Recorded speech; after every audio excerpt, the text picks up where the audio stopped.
It's Pyre. It's Pyre. So, am I talking? Yes. Oh, I can mute and unmute myself. Neat. And I can do this.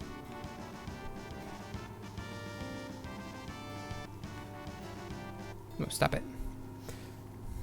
Let me see the achievements I got. How many achievements did I get? 5. Begin your quest for freedom campaign. 82.5% of players have this achievement. So 17.5% of the people who played this game didn't even start the game. Sick. Prevail in a rite without your pyre taking damage. Balls. The white lute. Use the white lute to play a tune. The free spirit. Using Hedwyn. So that's the dude, right? The hot man? Yeah. Deal 200 pyre damage. Okay. The fast talker. Using Rukey. Deal 200 pyre damage. Yes, yes, yes. Doggo. Doggo, do the thingo. Interesting. Very interesting. Okay, so. Campaign mode. That is. Yes, I put myself in slot 2, as is tradition. Normally, I used to always be slot 1 as a child, and when I was using my own stuff. But then, as I grew older and people saved over my games or accidentally deleted my files and stuff, I started using slot 2 because it's a little more out of the way. Alright, location, the Pit of Milithy. Next rite, the Hulk of Oars. Rites conducted 4.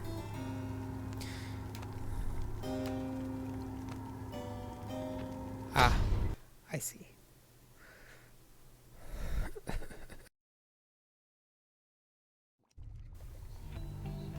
Hopefully I can remember these voices. Okay, somebody wants to talk to me. Okay, this guy had a bit of a regal voice. The lone minstrel seems to have something on his mind. Greetings, reader. It is good that you are here, for there is something that I wish to tell you privately. Do you have a moment? I shall not keep you long, though I know your time is precious. The lone holy heck. The lone minstrel wishes to tell you something of the rites. Hear him out, of course. I forgot that had like text as well. You bid him to continue and make clear your interest in whatever he has to say. Very well, and thank you for your time. And I should further note, matters that pertain directly to the rites I must reveal to you alone, for thus I am obliged. In any case, when you confronted the withdrawn, triumvirate of bog dwellers compelled by sinister forces rather than by freedom. So those were the Snake Witch and co. And Witch Udmildi, the Snake Witch in question. She's an ancient witch with an unhealthy obsession for Yishlach, the astral-born monstrosity. You might recall she tended to invoke a certain name. Yishlach. The monstrosity described in myths and ballads, those thought slain by the 8 scribes. Even in death, the astral-born yet feeds upon our world. Unsated. Whoopsie daisy, sorry about that. Unsated by its own. The scribe Lusclorian. The astral-born. I hesitate to say it, even now. You would be forgiven if you took the ravings of Udmilde for mere nonsense.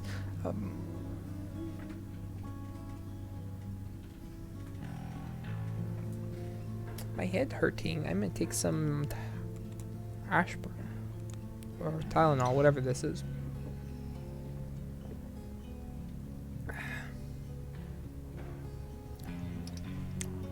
For mere nonsense. However, her words, as it turns out, ring with a certain truth. Before the union of the 8 scribes, when first they found themselves here in Downside, this land was even less hospitable, if that can be believed. It was ruled over by the greater Titans, colossal monsters that once roamed the Downside.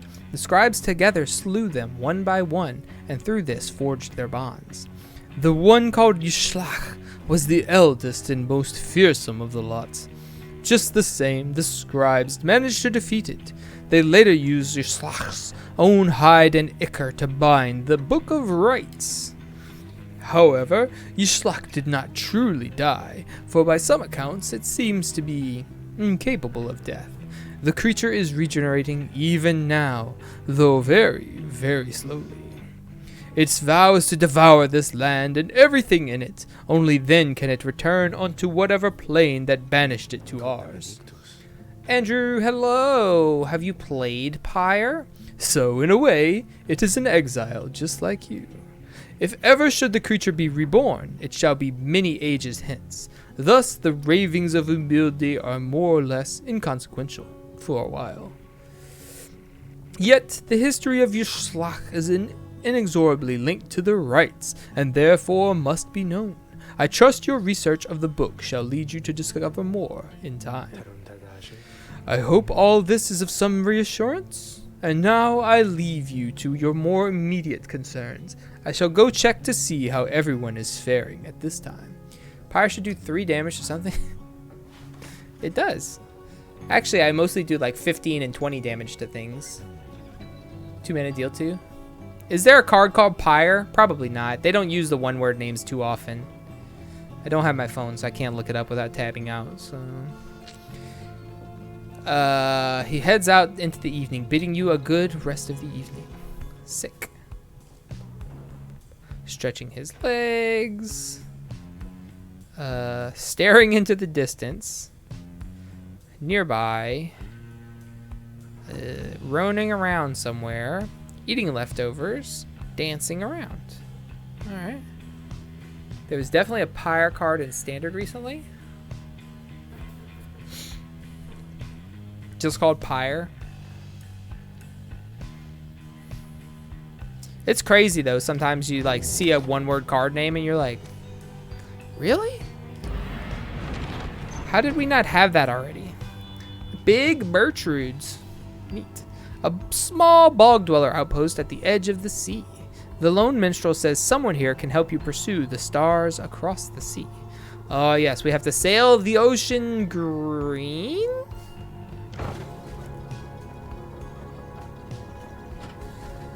This game is cool so far. Embiggen is a one-word card. Jesus. Like, it took them an uncomfortably long time to use charge! And this is the place. Let us go to see my client's companion as soon as you are ready. Okay, bro. Seek Big Bertrude. The lone minstrel says his client has a friend here who can aid your quest. Interact to resolve this event. Embiggen had to be fixed by Rosewater. It almost didn't get print. What is it? My favorite card like that, still to this day, even though it's shitty, is the 1 mana white spell that gives them +7/+7, but only to like a blocker.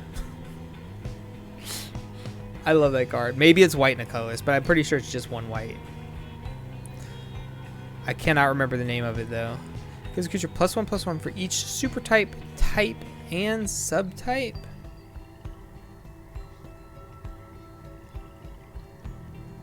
That's the fixed version?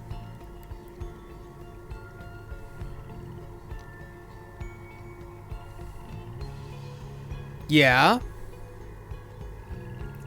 But even like there's like a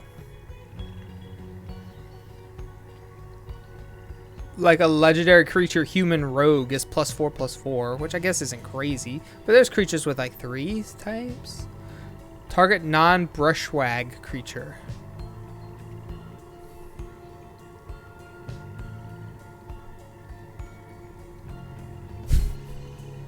Wait, I could do this now.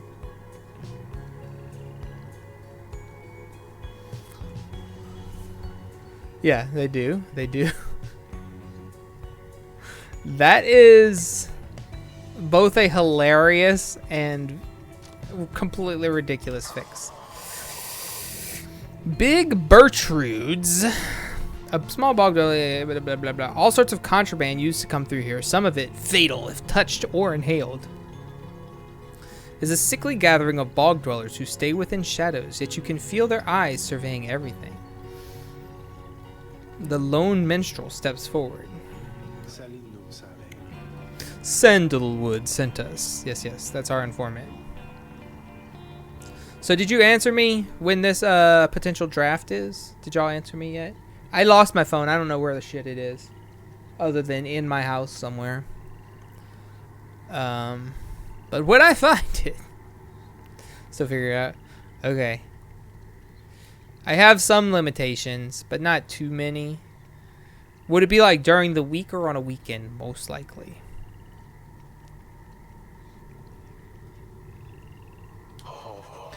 Those words are enough to make the bog dwellers snap to attention. They emerge from the mud and dark and begin inspecting your black wagon with their strange tools. During the week in the evening. Okay. So I stream on Tuesdays and Fridays usually. So those are my only interference. But really it's not that bad because like this week we're going out of town on Thursday for Christmas. So I'm streaming on Monday and Wednesday this week. So I just shifted around as it were. One of the bog dwellers slithers forth. She is larger than the rest and leaves no doubt that she commands the others. Oh, sick song. We waiting for holidays best? Yeah. Yeah, so we're doing stuff Christmas weekend, New Year's weekend. Then the weekend after that, we're going to be gone. But that's like so close to New Year. I'm sure nobody was planning it for that. You said after the first week. So yeah. And then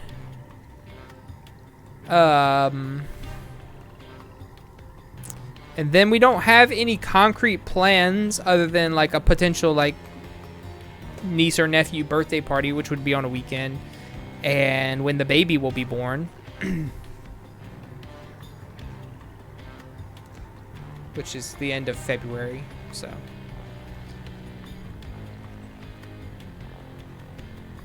I have not. That's the problem. My camera got whacked.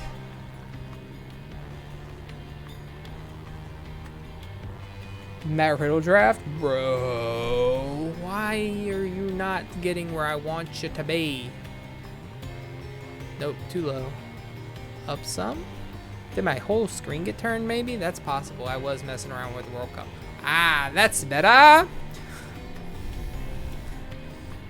Yeah. Was it just weed? Or was it something more? Because I heard he was in rehab, and I didn't think you went to rehab for weed. But also, like, I thought they, like, kind of got... Like, the NFL doesn't... And the NBA don't even really test for weed anymore. Like, who cares? No one. Literally no one. I saw Mandy got fired, and I think that is dumb. Oh, yeah, for sure. He for sure is. Yo, have you... I saw a clip the other day of... Oh, man. Who even was it? Was it 2 Chainz? I think it was 2 Chainz. I don't know if I've done that. Yeah, sure. I think it was 2 Chainz. Was on, like, a basketball show on, like, some network. And they were on a, like, a little quarter court. Their, like, studio was, like, a court with a goal up. And 2 Chainz is standing there with a ball in his hand. Like this. With sunglasses on, just staring up into the sky off to the left. Hideo Kojima, no.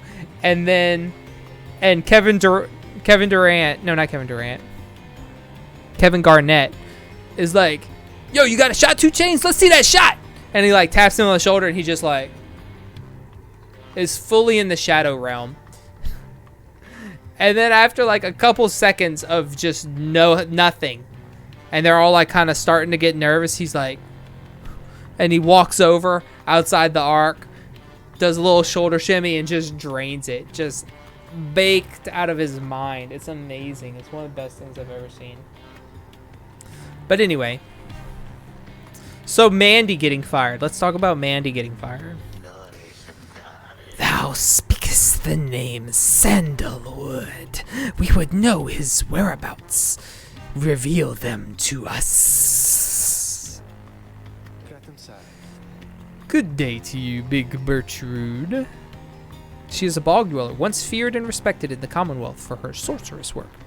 It is a pleasure to meet you at last, for Sandalwood always spoke highly of you and your handiwork. Did he? In turn, we know who thou must be. So, from what I've read, it wasn't that explicit, but also, she like posted a picture on the Instagram or something with like, by the pool with like her 2 title belts on herself and nothing else. And WWE recreated that on the show. They also spent a whole like 3 months with her walking around in a towel backstage flashing Jimmy Uso or Jey Uso. I don't even remember which one she was flashing. Trying to seduce them. And like inviting them to a hotel room and everything.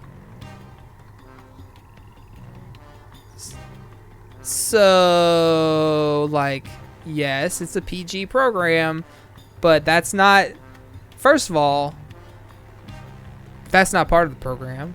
What you do in your own time is what you do in your own time. No, it was her. It was Mandy. Second of all, it's behind like a $30 paywall. Ain't no kids randomly stumbling across that. Or even if you end up on the website, you don't see anything. It's just the same type of stuff that would be on the Instagram or their own website. Anyway, I think they like used that of her, like her being attractive to their advantage. And then either they weren't getting a cut or something. Because the rumors are that she was making more through that than she was through her actual contract, which is hilarious. But yeah, I just think it's dumb. Out of line. Can't show nipples on the internet behind a $30 paywall. How dare you? I bet you Vince McMahon was subscribed. Posing with Tino Sabatelli?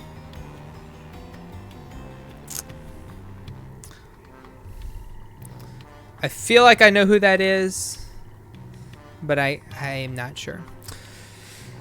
Yet thou speakest of the past. Sandalwood, doth he yet live? Speak plain and quickly.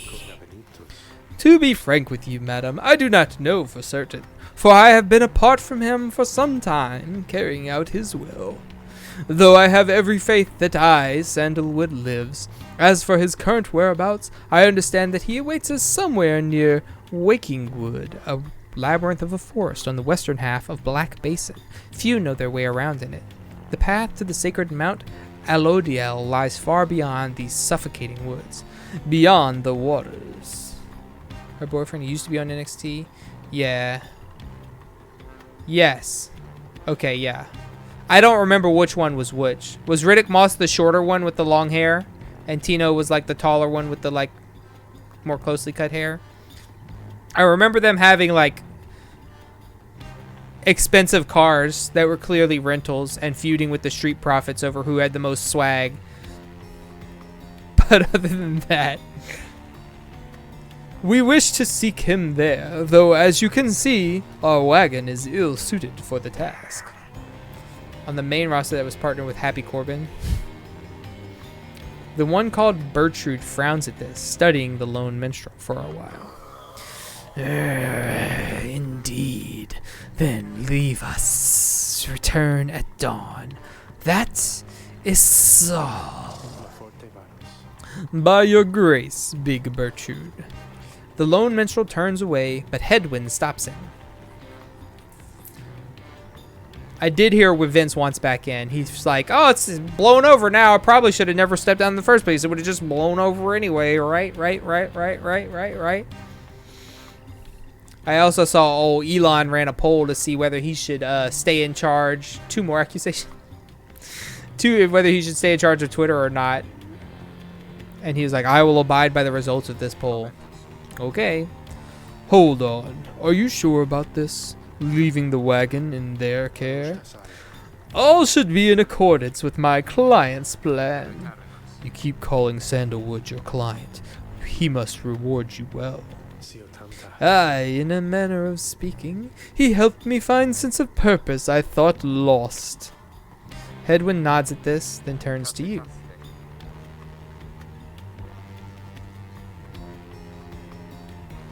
Ric Flair, no, Ric Flair wants to be Ricky the Ram. He really truly does. Well, my friend, I guess we'll see what happens, right? I'm off to let the others know. You find yourself with time for your vocations, ways in which you can make yourself useful during occasional moments of free time, while the bog dwellers go about their business. Vocate me, baby! I can forage for resources, which I probably will do.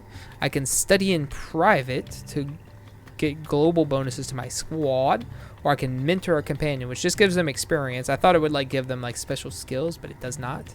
So, study in private to give small global buffs to my squad, or forage for resources to find valuables that I can then sell to the guy with the Ed, and Eddie voice in exchange for stuff I can actually use.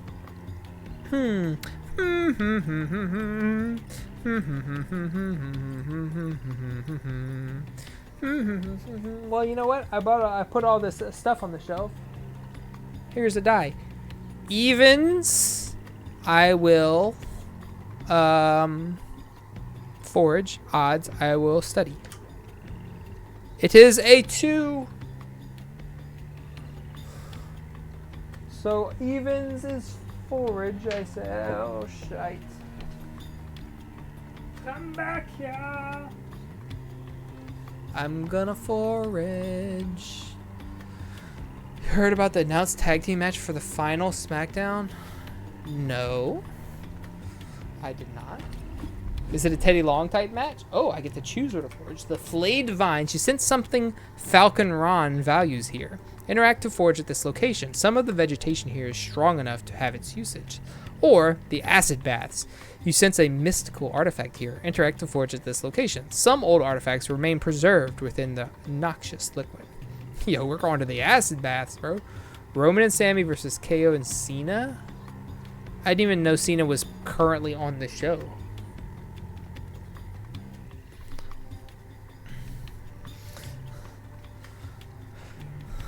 Oh, cool.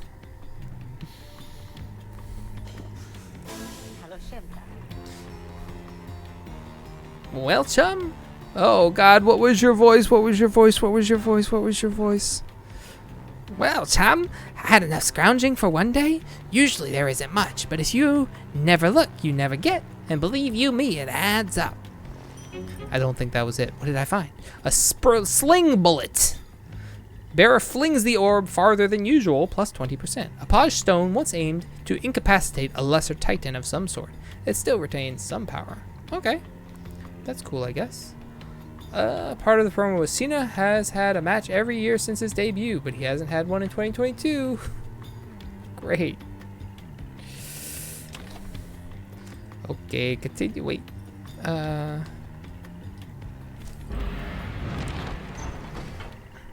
The lone minstrel finds you early the next day. Reader, it is ready. Please come have a look. The others are already there. The lone minstrel beckons you to come see the wagon. Ooh. The black wagon appears different now than it did a day before. The hull is fully sealed and reinforced. Are we gonna, shit. What's it called? What was it called in the Oregon Trail? You would like caulk up your wagon and try and float across the river. What was that called? I know when you tried to ford the river, you just tried to walk through it. I don't remember what the caulking of the wagon was called. The hull is fully sealed and reinforced, and all manner of nautical equipment adorns the port side. Are there fish? Are there a fish tank? Wow. You people see this? I'm gonna have a look around. The wagon should be fit for sea voyage. Let us depart at your earliest convenience. What about Big Bertrude? She then appears, as if on cue. Tell that Sandalwood he owes us twice over. If I may, Big Bertrude, you could tell him yourself if you wish to accompany us in our voyage north. Our group would welcome someone of your vast experience. Dare thee make flirtations upon us?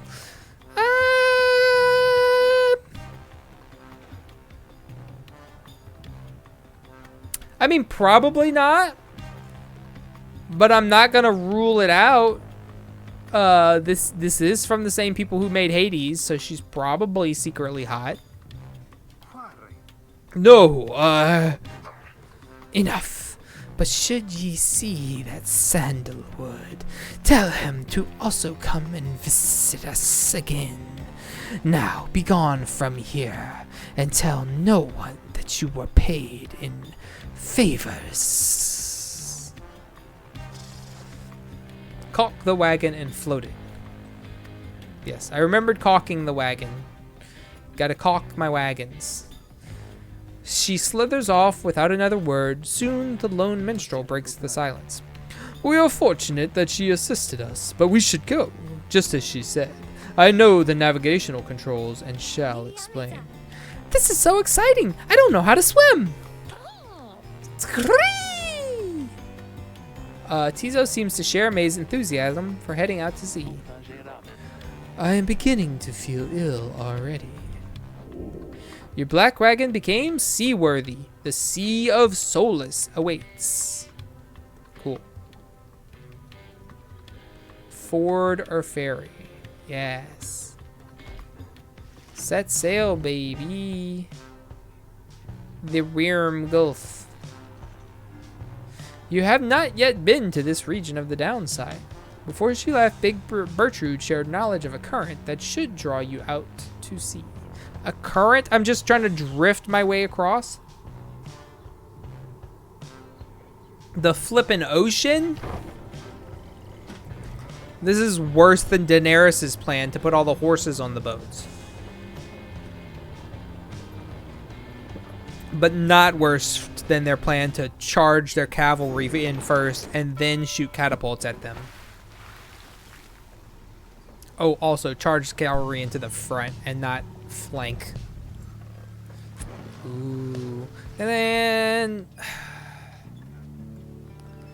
you and your companions watch the sea as your wagon rolls over the gentle waves. I feel like I could play this game, not this game, but these games, this company's games, forever. We have crossed into Worm Gulf. The tempestuous Sea of Solace lies beyond this death-still body of water. Exiled worms from the Sea Dominion naturally congregate around here. I hope that all of you are acclimating well. There is no acclimating to these worm-infested waters. Exiled worms of the Sea Dominion tend to seek out the cold of the downside seas. Known for being reckless and single-minded, they were perfectly suited to fill the Commonwealth's front lines. We risk everything to sail here. As long as we follow the cold current Big Bertrude indicated, we shall be safe. If the next rite is in the middle of this sea, how will our adversaries meet us there? They shall find their way as we find ours. It is all part of the Scribe's design. Now, reader, please confirm the next point on our sea journey. We seek the Hulk of Oars. According to the stars, the next rite shall soon commence here. The carcass of the doomed exploring vessel Dazraban, lost in the waters of the downside. Whoa, okay.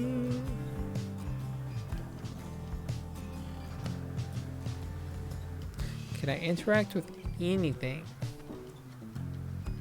These look like some spaceship monster vessels that Dr. Eggman would have built. And look, there's even a Chaos Emerald right here. See, I know what I'm on about. Outer Solace, fetid waters off the coast of Flagging Hands. Bertrude's instructions are to navigate the maze of maws in a curving route bearing northeast. The maze of maws? Why the shit am I sailing into a maze of maws? Whee! I got a jumpy boat. Jumpy Dumpty!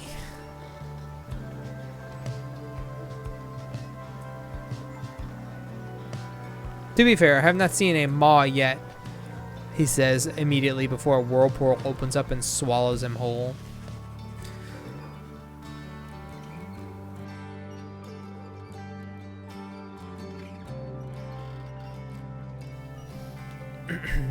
The wagon continues rolling gently across the waves, which seem to you a welcome change of pace, after having come from Flagging Hands not very long ago.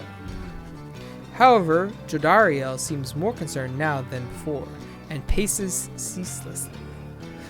Big fans of Jodariel.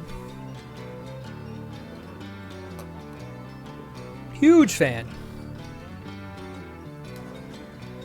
When she notices Rukey, she stops him for some questioning. Greentail, how is he doing? Who, Hedwyn? Oh, he's pretty much the same. Been up all night, retching into the waters if I had to guess. His first time out at sea? His first. She turns to you. Reader, please check on Hedwyn when you have the opportunity. He requires our support, and we require his swift recovery. You wish them a good afternoon as you go check up on the others in the group. Later, you find Hedwyn looking out of sorts. Oh, hello, my friend. It's just, the sea hasn't been good to me, I guess. It's funny. All this trouble, just to get back to the Commonwealth of all places. Hey, tell me something. What do you miss the most about that place? Hedwyn wants to know what you miss about your past life. My book collection! Sure, it was highly illegal, though just the same, you miss having had access to those volumes. The few friends you had, your life was almost always difficult, but several of your longtime confidants did help you to get by. Perhaps the food? Your mouth waters at the thought of it, at least compared to with what passes for sustenance, yeah? Nothing springs to mind. You have made conscious efforts to discard most of your memories of living in the Commonwealth. No. What would I miss most if I was exiled from my homeland? Not counting my family, because it's not on the list. The few friends I had, no. I appreciate my friends, and I wish I hung out with them all more, but I have not seen fucking anyone since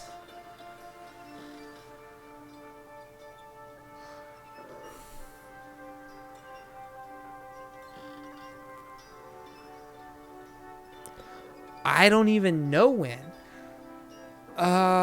When's the last time I saw someone? Probably at my friend's kid's birthday party. Or the Easter, not the Easter celebration, the pagan Easter, of which I cannot remember the name of at the moment, that we go to at their house. Maybe then? Like, I've seen family members, but like actually seeing any of my friends and hanging out with them, couldn't tell you. It has been a hot minute. So not that. My book collection. I would miss my books. And that would extend to like video game stuff. Or the food. food has to be pretty bad for me to be just like upset. Like even if it's just kind of alright, I'm usually pretty happy. So I'm gonna say my book collection is what I would miss the most. You tell him that you miss your book collection most of all, after having taken many pains and risks to put it together. I figured as much. I bet they burned all of your books, didn't they? Those scum. Anyway, I'll be fine. I think. He's seasick. I'm acting. Thank you for checking up on me. You sense he wishes to be alone. There's not much to be done for him for now. It appears Hedwyn is too ill to conduct the next rite. You're dieting? Seriously? I need to diet seriously again. I was doing pretty good, but I have been not great. If I have a cheat meal and that cheat meal sucks, I'm gonna be mad. Yeah, that's fair. That's fair. I for sure remember eating some stuff while I was, because my most recent diet, all I was really doing was counting calories and only then vaguely. Like I wasn't weighing stuff really. Like I was a little bit. If we made like some sort of meat at home, I might weigh that just to see how much I was having. But then I kind of got a feel for it and I could just kind of eyeball it. That's between 5 and 7 ounces, so that's this much or whatever. But it was mostly just to be mindful of how many calories I was eating in a day and not go overboard on snacking or making myself 2 plates of food and then eating the kids' leftovers or whatever. But yes, if I had something that I wouldn't have normally had while on the diet and I was like, it was mediocre, I was for sure like, why did I even do this? Why did I waste those calories? I am sorry for my interruption, reader. Please again confirm the next point on our voyage. See, like this, I don't get it. I'm not actually making a decision because there's no other option. So I can't mess it up. And I'm not using any sort of deductive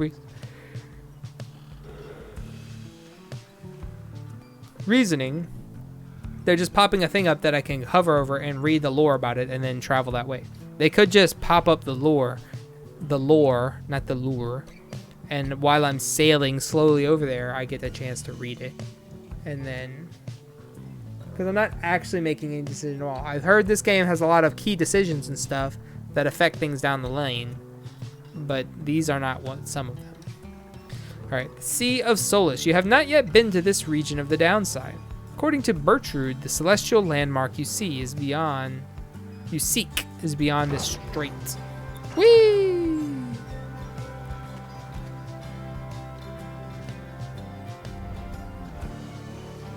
Ooh, it's pretty. By the scribes! The sea! I didn't know it was so beautiful! Having escaped the waters of Worm Gulf, you now can see that it must be the hulk of oars far on the horizon.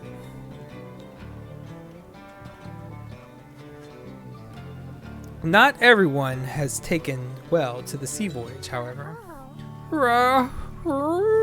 Tizo's wondering if Hedwyn is feeling better.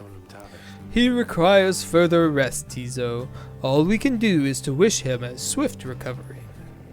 Reader, from this point, our voyage must diverge from Bertrude's instructions. Please consult with your companions about which course to take. Ah, okay. Now I get a choice. There's the hulk of oars. The fathomless trench. The south current towards the hulk of oars teems with fish and other sea life. Tizo wants to fish for something tasty here. The Underking Pass. The north current towards the hulk of oars runs as quick as Underking's oars himself.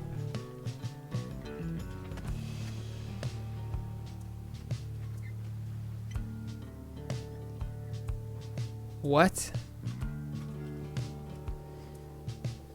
Maybe believes that the scribe shall bless you. I don't care about that. I'm gonna go here. I don't even know what this says. As quick as the Underking oars himself. What? La la la la la. I got the wheels. I got the jump. I got the sailboat.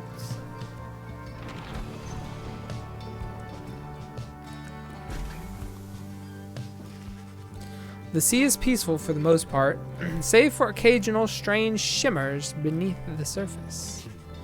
You realize the lone minstrel is looking down at them along with you. Those shapes down there, some must be worms of the sea dominion cast into exile. A vast and war-torn undersea regime, home to untold numbers of amphibious worms. Having conquered their waters, the worms clamored onto the Commonwealth shores in search of new wars. I understand they fought tirelessly. They tirelessly fought the Commonwealth's wars, having grown weary of their own. They must make worthy adversaries. Aha! Tizo appears to have spotted something tasty. Tizo dives without warning into the depths below. That one enjoys being at sea despite its perils. Eventually, the little imp resurfaces, clutching something in his claws.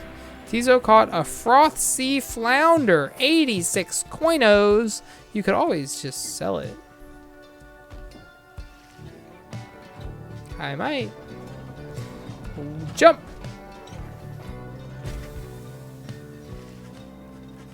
At last you arrive at the hulk of oars. After journeying across the sea, it seems the next rite is to commit here soon, though there is no sign of your next adversaries yet. Commence the rite. Chat with friends. What's this do? Among the Black Wagon's seafaring equipment, Hedwyn uses it to signal when food is ready. That's it. What about you? I can... Oh, shite. I can knock? No one told me this.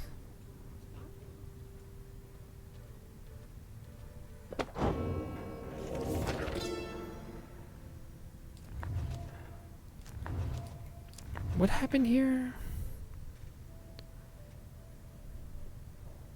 Oh, yes. The claps, the rope collar, waiting to take over. Okay. Down the river, in the words of Gulthanian, the Master General, the Emperor Soliam knew naught of this, of course. His expedition... Wait, of what? His first charge was to organize a search for the missing Soliam Merca. Warriors, pathfinders, and scholars heard the call and prepared to seek him out. The Emperor Soliam knew naught of this, of course. His expedition yielded not the treasure he desired, but brought him closer to his country than he had ever been before. As he traveled down the river Sclorian, in pursuit of greed, he found instead an inkling of shame. He saw the sunken faces of his people, heard their words for him. In time, he could not ignore it, and it proved more than he could bear. The river finally claimed him, his belongings, and his retinue. Once the people heard, I understand, they cried with joy. Perhaps he ought have perished, but the mercy shown to him, I think, is what transformed him.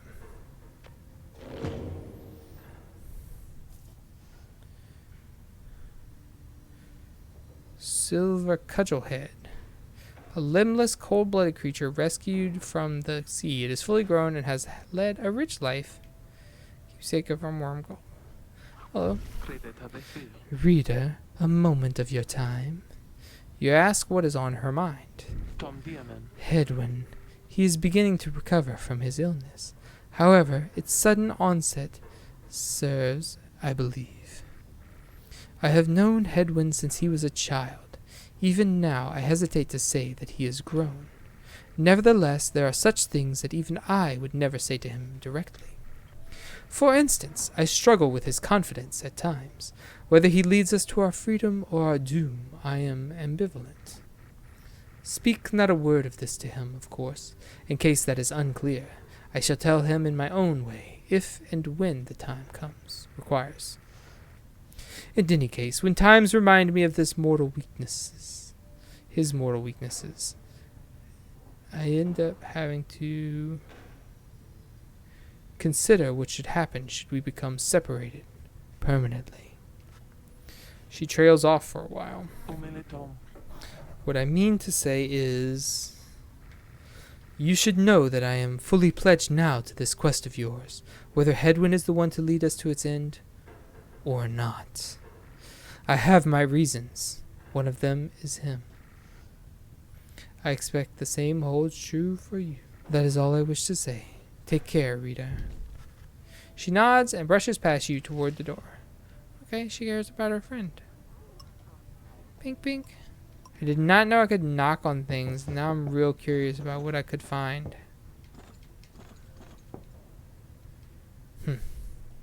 Don't know. Okay, my worm friend. Slug market. Oh, hey, you guys. Funny running into you out here, right in the middle of the drink. Know what I mean? Not a lot of customers today, so have a look. I'll give you a good deal. Aura casting raises the bearer's maximum range +8.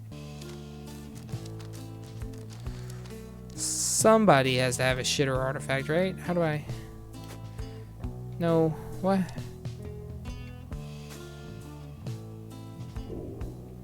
Oh, I didn't buy it. I just picked it up and carried it around.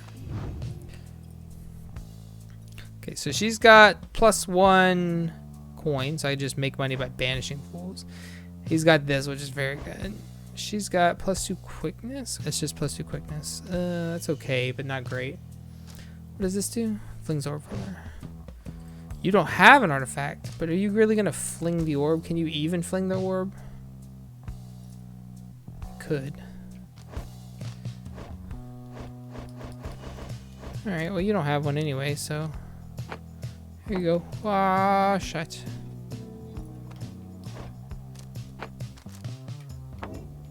Orb fling. Ah!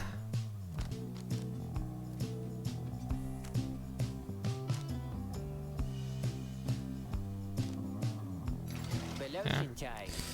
You guys have a good day out there. Okay. I will do. Commence the rite!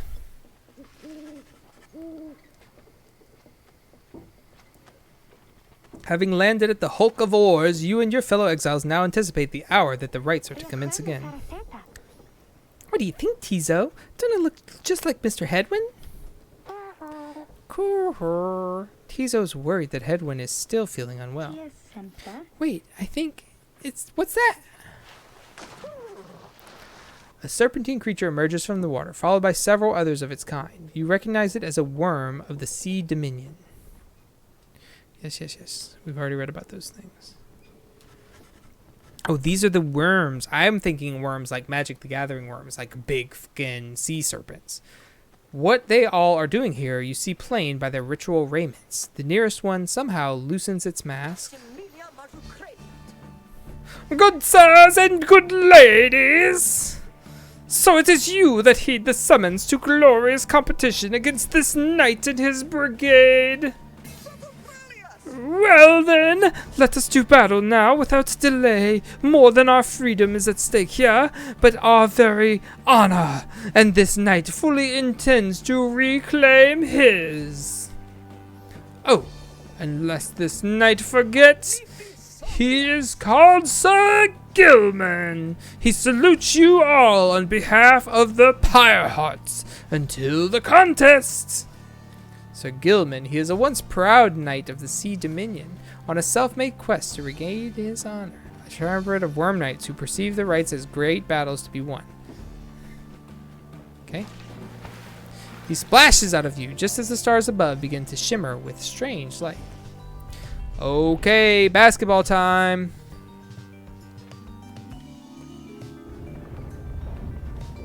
I'm ready. The glory attribute affects how much damage exiles. Yeah. We know that, so we're not gonna get to use Hedwyn. Yes, sir. Even the vastness of the sea was not enough to thwart your coming here Never. unto the hulk of Oris. Of You would be Oris. wise not to Of underestimate Ors. your adversaries here, despite their pitiable look. I am, of course, Holy referring to the Pyrehearts. These rites are but another war to them, and that makes you their mortal enemy. What the hell is that critter in the background? Battle to be glorious. Glorious. Oh, there's pits on this one. You gotta jump over the pits, and they're catty corner. Your fellow exiles are gathered on the rotting deck of the Hulk of Oris as your adversaries clamor into view. Oh shit, that's not him talking. It's just that your fellow exiles are gathered on the rotting deck of the Hulk of Oris as your adversaries clamor into view. Rukey paws up to them. Say, what are you worms even doing here? Can't you just swing back to your Commonwealth or the Sea Dominion or wherever it is that you're from? Haha! An excellent point. It seems that these adversaries in the Rites are clever, wouldn't you say, sire? Just get rid of them already, Gilman. As your commanding officer, this knight hereby commands it. Hawk! This knight wishes to introduce his noble commander. No worm knight in history has withstood as many frontline battles. Doff your helm, sire. It is as is our custom. May our adversaries tremble at the sight of you.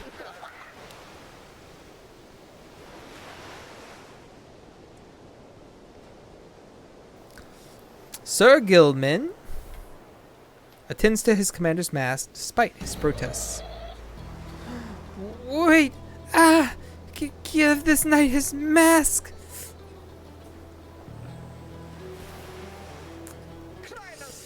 This knight hereby presents to you the great Sir Deluge! A noble visage, is it not? He is a pretty, petty worm knight of the Sea Dominion who somehow survived countless battles. Ugh, Sir Deluge trembles and squirms, his eye is bursting out of his head. So, yes, can you swim or no? Haha, of course we knights can swim. All knights of the Sea Domain can. But we are exiles in this land, the same as ye. We can swim, 'tis true, but 'tis summarily impossible to swim back up the river down which we were flushed to end up here. Nay, there is but one way to return. Silence, Gilman! Nobody cares! Back to your posts! Sir Gilman hesitates, but does as he is told. This knight knows who you are, Nightwings, and he is not afraid of you. He somehow climbs back into his mask and coils up to his full height. Now, on guard! The exiles of the Worm Triumvirate take their positions as you focus on the Book of Rites. Reader, Hedwyn's illness means he cannot help us here. He shall be counting on us. Sure, no problem. Now let us begin. Yes, of course, my fave. Can't have him. What determines the aura size? Presence? Yeah. Alright, who is a 10, 17, 13, 3, 10? Yes. Oh, that was my first choice. No, back. Whatever, it's fine. Jodariel. I thought I had already chosen her. And the imp! Tizo. It is done. Greha! Tizo doesn't seem intimidated in the slightest by Sir Gilman and Sir Deluge. Gilman, status report. What is in his position? They now stand ready to confront us, sire. A very brave triumvirate they seem to this knight's eye. brave, air-sucking monsters, one and all. Pyrehearts, be ready.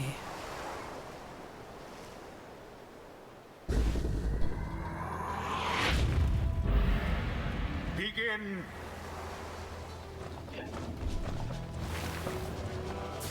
Get out of here. Dangerously close.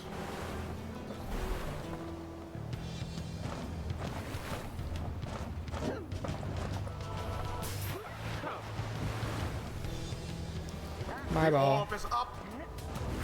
Yeet. Ah!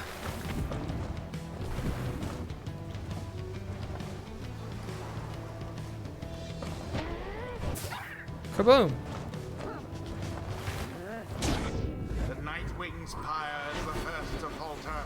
I'm trying to get stuff positioned, and it ain't going the way I want it to. Get away from me. Quite the turn of events.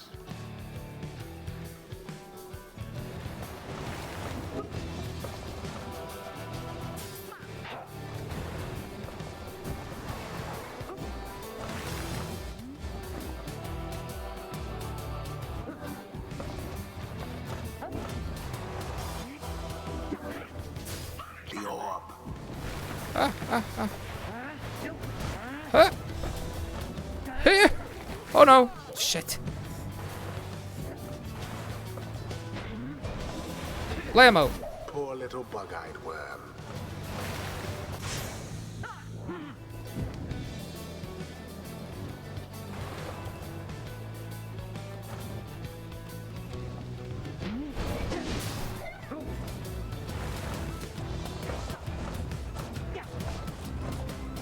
Oh, poor Rukey. Ah! Get away. How very sad for the Pyrehearts.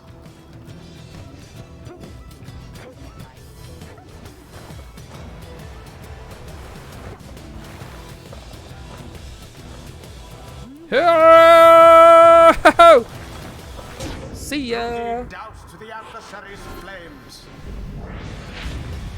Your adversary's pyre now falls short of yours.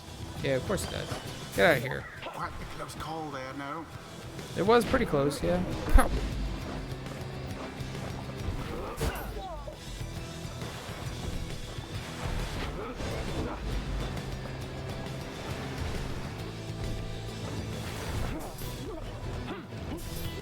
Ferocity unbridled.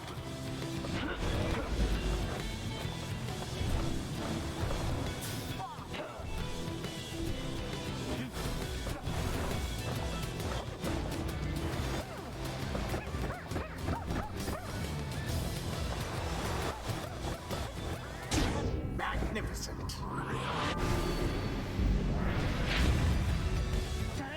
Up, up, up, up, up, up, up, up, up, up. Gotta go fast. Rukey plunged into their pyre. Blammo! They can't stop me. I'm too fast. Gilman, you formless sloppy. Fight them as though your miserable life is on the line. Your words do wound me, sire. This knight gives every right his very, very best.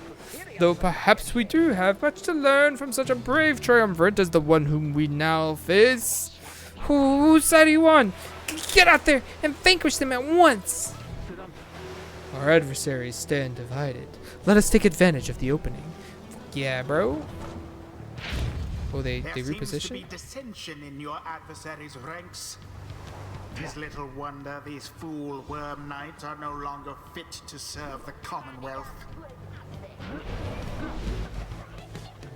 Oops. How fine. There we go.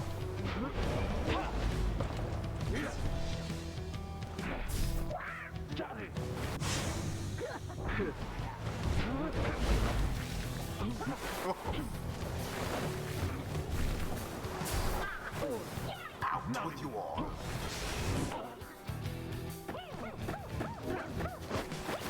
Oh, no, you don't. No! Sir Deluge has plunged into his adversary's pyre. There. No.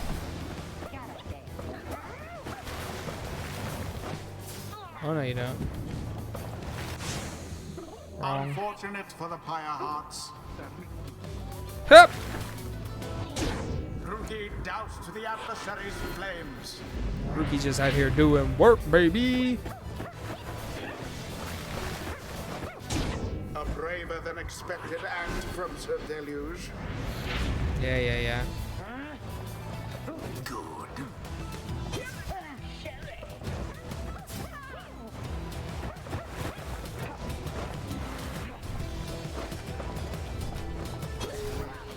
Oh shit.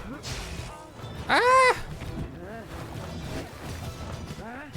No! Your flames grow weak. Bastard.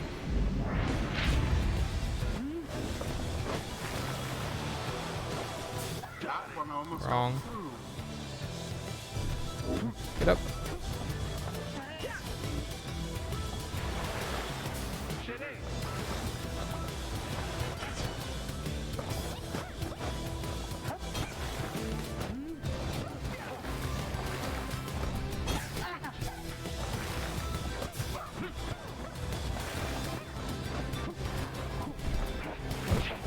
Go!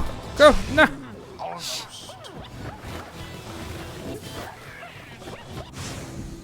One triumvirate stands unopposed. Their flame has died a little. A little. Once more like that and we are finished here. Someone there rose to the occasion.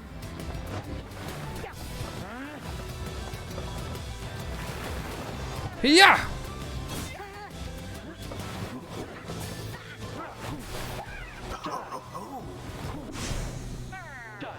Fucking wrecked, nerds. Get in there.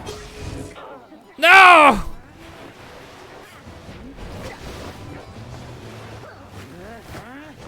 Your pyre weakens. She was so close, man. Engulfed within the aura.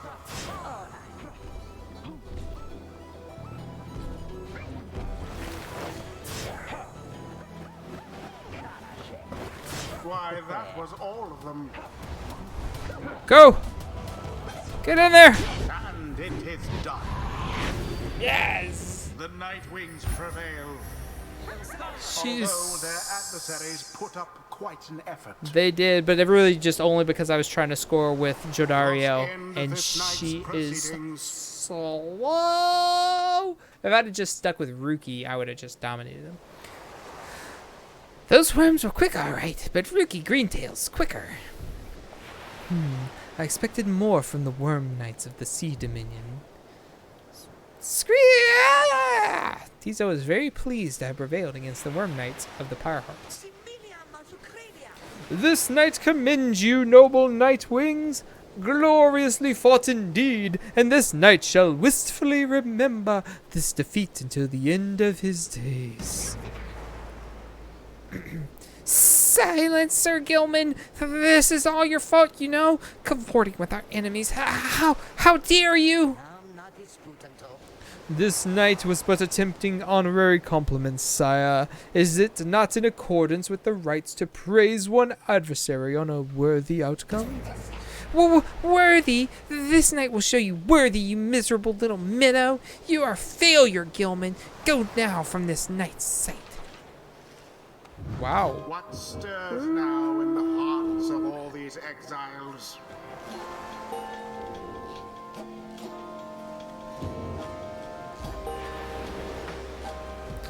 Nobody leveled up? Boo. Boo, that's so sad. Until the stars align.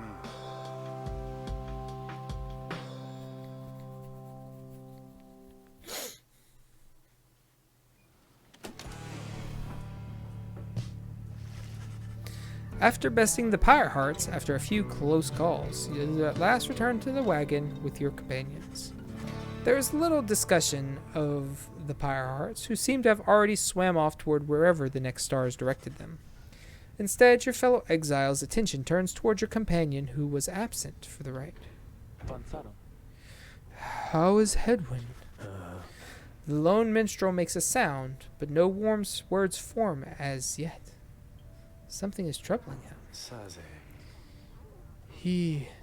I urged him to remain bedridden, and he simply would not listen. I am very sorry, but... Wait, what? Everyone stares at the lone minstrel in stunned silence. The lone minstrel breathes a heavy sigh. Wait, what the fuck? But then... Hey, what's with the rolling faces everywhere? We thought you were dead! Oh!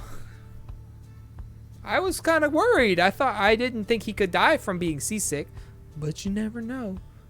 That bastard. God, my nose itches so bad. I haven't taken allergy medicine for like 4 days, and I finally took some earlier today. But it has not kicked in yet. Minstrel, I should wring that neck of yours. As I was attempting to explain, Hedwyn is already up and about. Despite my strongly recommended further rest. Those that are unaccustomed to sea voyage and take ill, they are very likely to experience further symptoms if they do not remain bedridden, or at least sedentary. Having been seasick once, A, it's awful, and I hope no one ever has to experience it. B, it did not last, nor did I really rest because I was working at the time. So I just went right back to work the next day, the next day. And it wasn't the best day of my life, but it was okay. And then I was fine after that. Hedwyn is running a considerable risk of having to spend another night in great discomfort. What are you, a doctor? Nay, although I have traveled once with one, extensively. Look, I appreciate your caution and concern, Tariq. That's the minstrel, right? But I'm pretty well accustomed to discomfort here, and I had to see how things turned out tonight. I haven't had to stay out of a rite like that before. So, you're back among the living then, Hedwyn. I was just seasick. Nevertheless, your full recovery requires rest. I think we all could use some rest after tonight. Anyway, thank you everyone for your concern, and I'm sorry that I worried you, or caused you further burden. He turns to you. My friend, what do you say we figure out where to go next? I'm beginning to miss being on solid ground. You follow him outside where the night sky awaits. Hey, I wanted to thank you for conducting the rite back there without me being there. I could rest easy knowing you and the others would get through it. Anyway, I'll leave you to your reading. Can't begin to imagine where we'll be off to next. We're well past anywhere in the downside I've ever been. Even Jody hasn't gone this far. Ooh. Oh. He bids you a good evening as you turn your attention back to the sky. The stars shine down upon you. Seek again your destination. Ready? Who's ready for a no choice, Charlie? La la la la la la. La la la la la la la. Yes, see, I have one option and one option only.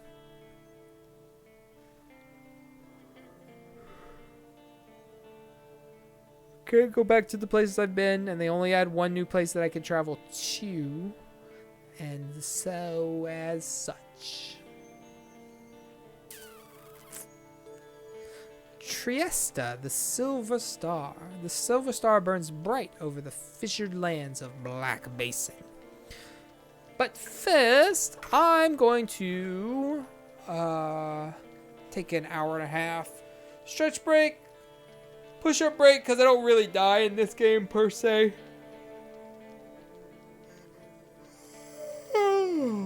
Excuse me, but I still want to exercise. And maybe I'll get some more tea. Undetermined on that.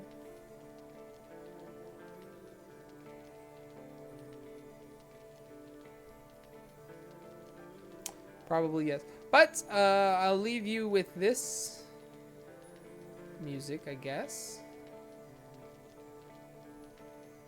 No, I'm going to click the button and get it to whatever the next song will be, because that'll probably be better than this song. And I'll BRB.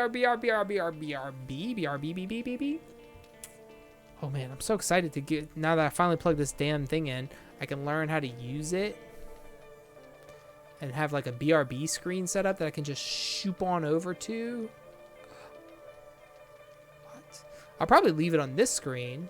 Yeah, I'll leave it on this screen so you can see the shelf if anybody wants to ask about anything on the shelf.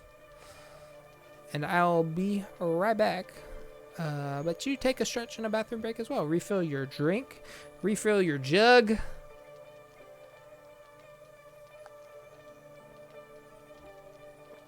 Discuss the NFC South amongst yourselves. I am back with a fresh jug of caffeine. I'm probably about to get attacked by some noisy children.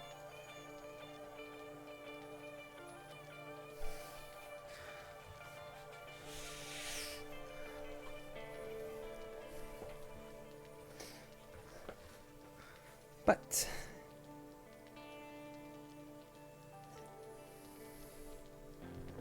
until then, oh man. Bong! Horse! Gonna see a man about a horse. Still further north then. Not simply north. This shall prove difficult. Yeah, like going into the death swamps and then forging the murder sea wasn't difficult enough? What's the problem? Our destination is beyond the deathless tempest. A tempest raging in the Sea of Solace seemingly for all eternity.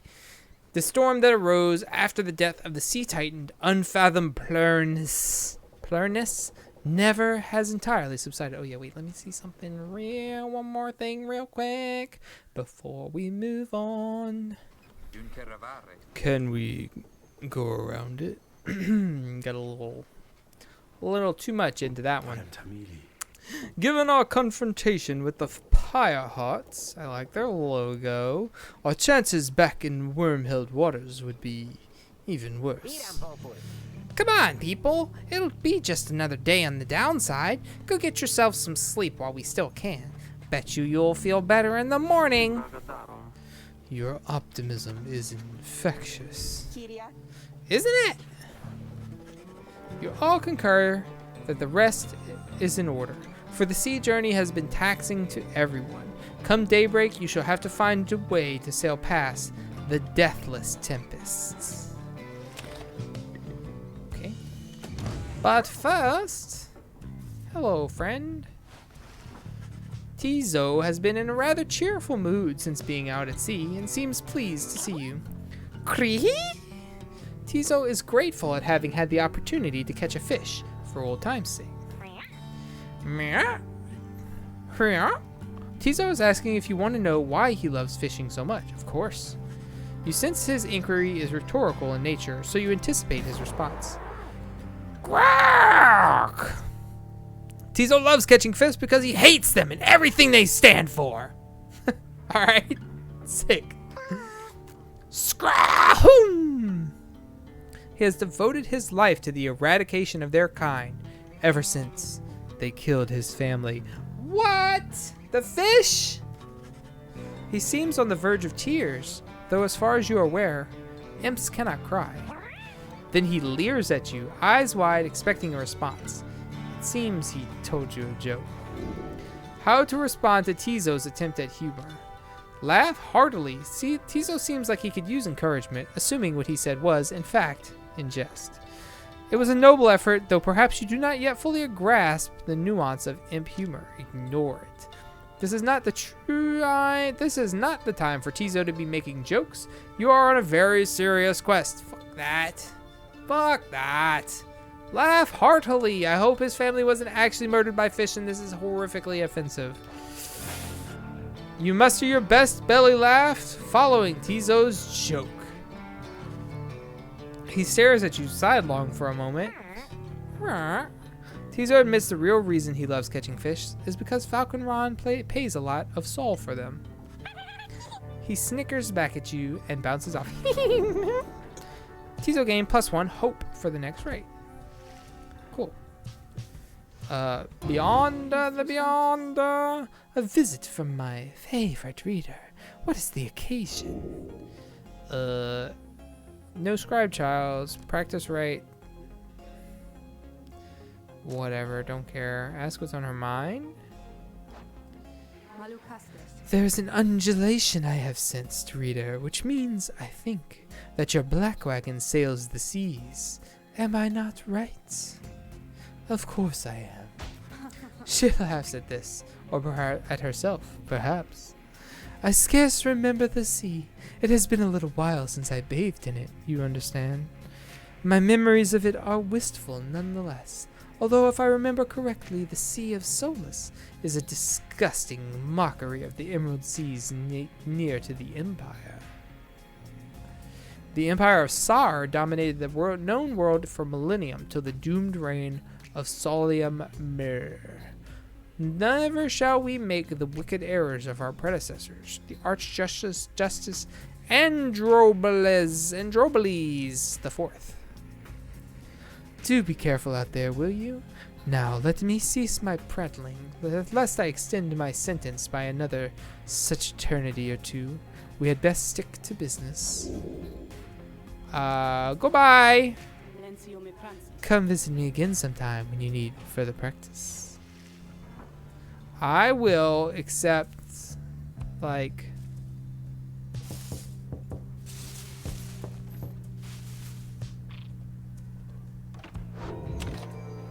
Andrubeles.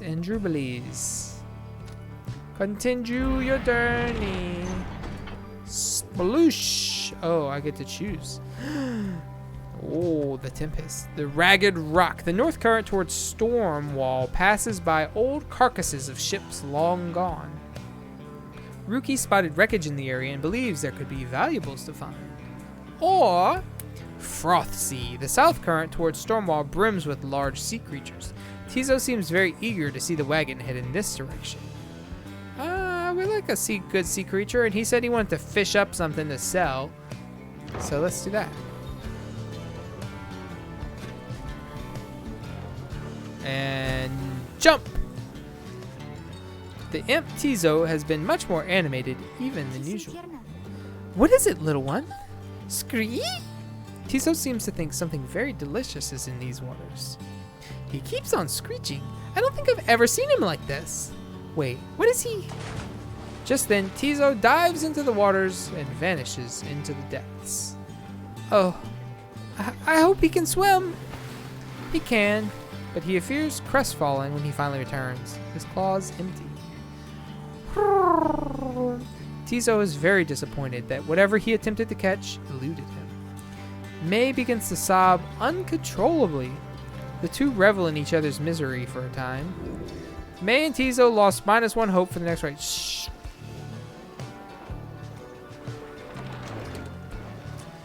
Well, heck. You and your companions look upon the deathless tempest. The stars demand you sail beyond it, yet the very thought is beyond reason. Then something in the nearby water stirs, and from it springs something familiar. Hold, good ladies and good sirs! This knight beseeches you to hear him, if you please. What is it now, worm? The rites are ended. We have no further need of you. Oh, but you do! And in turn, this knight has further need of you, good lady. Out with it, then. Let us be joined! Let this knight join you, please! Can you believe this, Hedwyn? Not really, no. Nay, look ye not so surprised. Your valor and the rites did stir this poor knight's soul. he swears to you, upon his long-lost honor as a would-be knight-errant of the Sea Dominion, that he shall serve you to the end. Well, what about your other worm friends back there? The Pyrehearts? They are base cowards! This knight can no longer abide you such spineless characters, having witnessed true glory in our clash upon the hulk of Ores. Never before have we been trounced so thoroughly.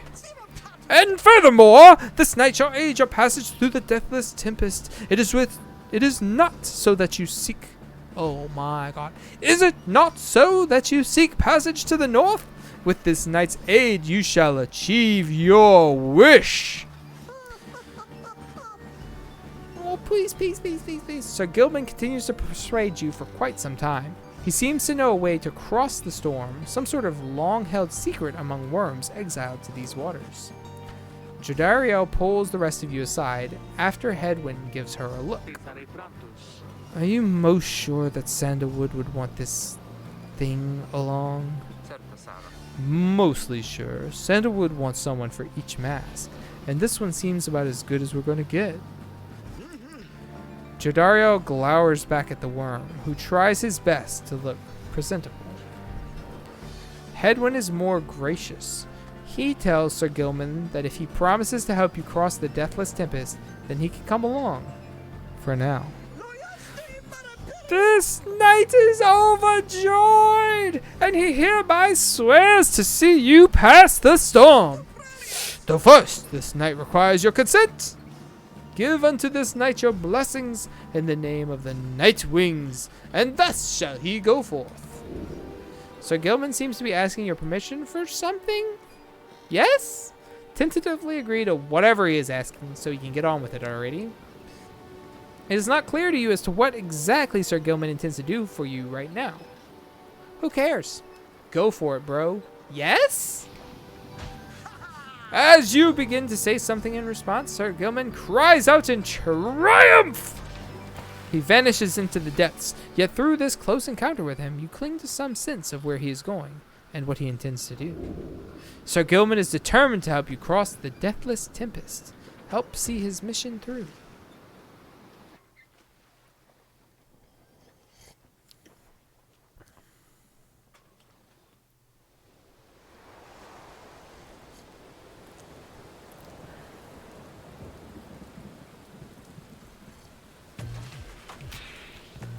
Determined to prove himself to you and the Nightwing, Sir Gilman emerges somewhere in the outer reaches of the Sea of Solace and calls out to you. Master Rita, if you could hear this knight, then he implores you now. Lend him your guidance. This knight's objective ought be not far east of here. Today we shall bring peace to this embroidered sea. Know, however, that among this knight's brethren, the actions we are about to take are highly forbidden. But they are highly just. Thus, Sir Gilman sets forth to quell the storm that rages to the north. Traverse the reef. Hiya, hiya, hiya. Ah, he leaves a trail, and you can yeet back to the beginning of your trail.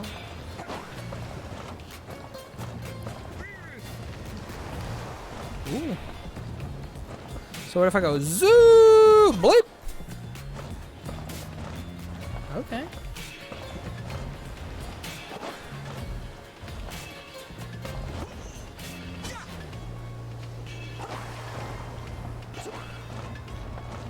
Ah, I see. Whee! Whee!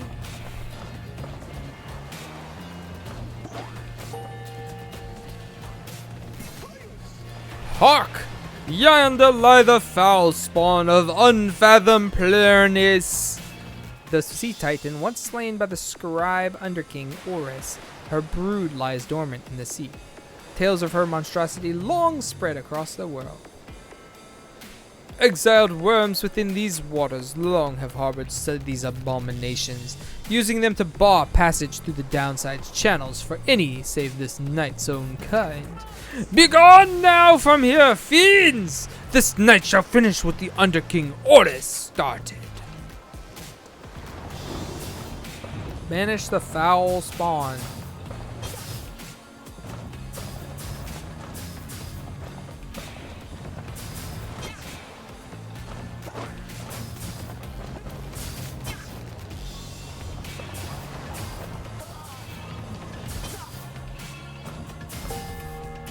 I did it. I burst the eggs. Uh-oh. Uh-oh.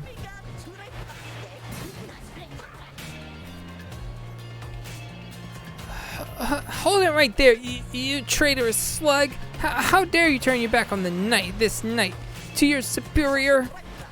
Superior by rank no longer, for we no longer serve the Commonwealth. Last this night checked.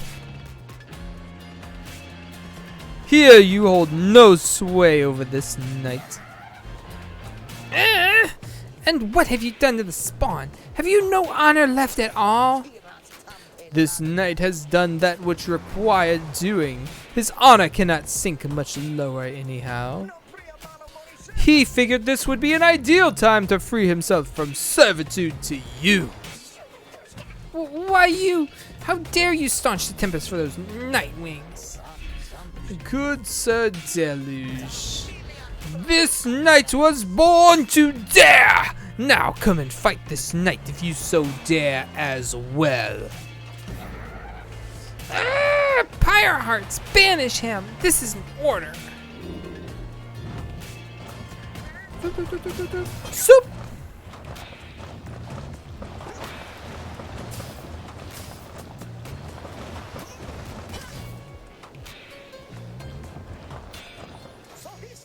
What now, Sir Deluge? Shall you not face this knight yourself and leave the dirty work unto your charges?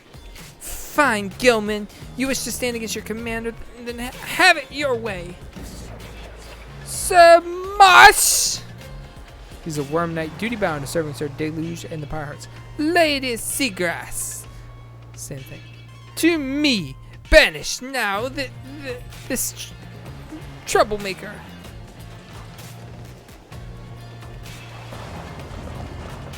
Eek.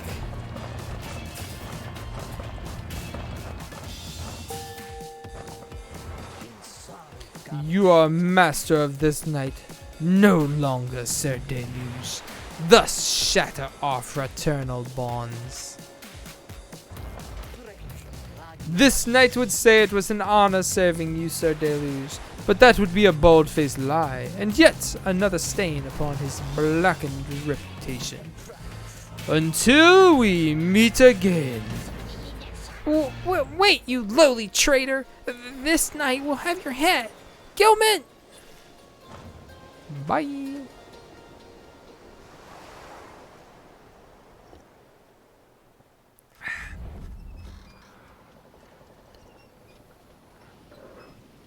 As the day wears on, there is still no sign of the Worm Knight. Your companions grow restless, but then... Hail! This knight returns with newfound tales to tell and new scars to show for them. Sir Gilman is sopping wet and visibly shaken. He struggles to maintain decorum. He is, in short, the very image of a Worm Knight. And more importantly, that little tempest ought no longer pose a threat for now. Behold! As if on cue, the deathless tempest begins to simmer and subside. Wow, it's been like hundreds, if not thousands of years that storm's been raging. Would you look at that? He really did it. Of course this knight did it! Now.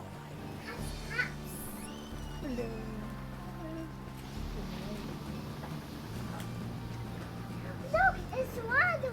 Yeah.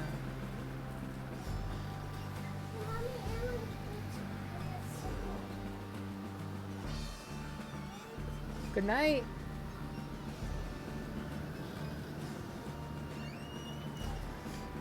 Now, if it would be alright with you, this knight could really use some shut-eye.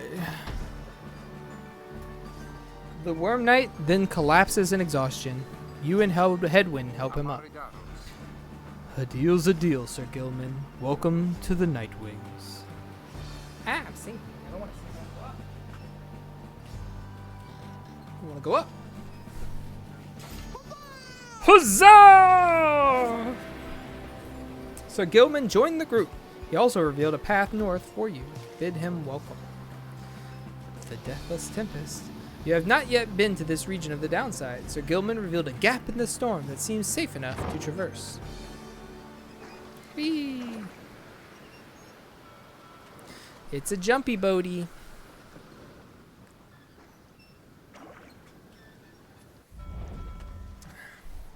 Deathless Tempest.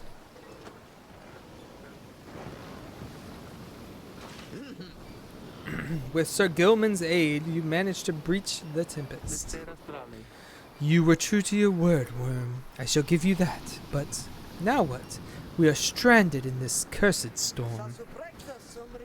A most excellent question, and from one most fair. True, dude, true. He knows, chat. Call me that once more, and I shall tie you in a knot. Ah, and from one most spirited as well. This knight was wise to side with ye. Just, where do we turn from here? Answer the question. Now. Sir Gilman does no such thing, although eventually he does make note of a specific current that should lead you to the lands beyond. If I may, I can corroborate Sir Gilman's account. We are close to making landfall. Then let me be the first to say, let's go. You're on the verge of sailing across the Sea of Soulless. Say, Tariq? Aye, Rukey, what is it? That loot you're always carrying around, you know how to play that thing, don't you? Why, I suppose I do. Good, because I've been thinking it's a little gloomy here, and we could use a little tune to lighten up the mood a bit. You know what I mean. Aye then, let me see. The Black Basin. Before the salt and roiling sea, the moon began to cry. The valley ran with sorrowful tears and filled the waters high. The misty morning over the brine belies a leaden sky. The stars all hide away from the chill until the evening rise. Oh, oh, oh,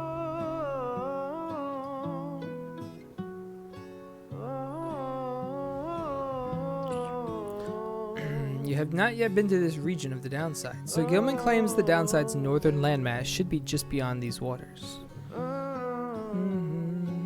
This is a lovely song.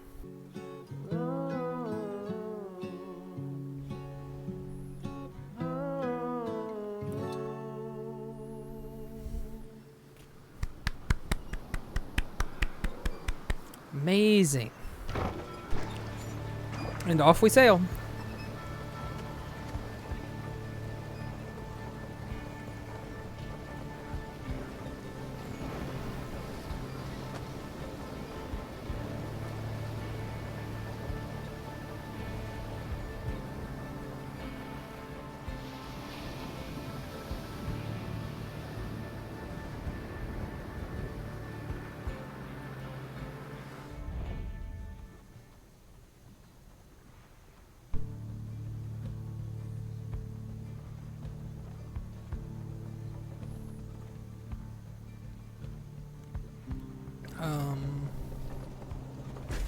There we go. I was like, am I ever going to get the pick? At last your wagon rumbles onto solid, jagged ground. The land called Black Basin. Black glass, searing vapor, and a strangling forest mark the forsaken lands that loom across the sea. The 8 scribes first discovered this, the northern landmass of the Dawnside. Your fellow exiles unpack the wagon so you can take stock of how best to reach your destination.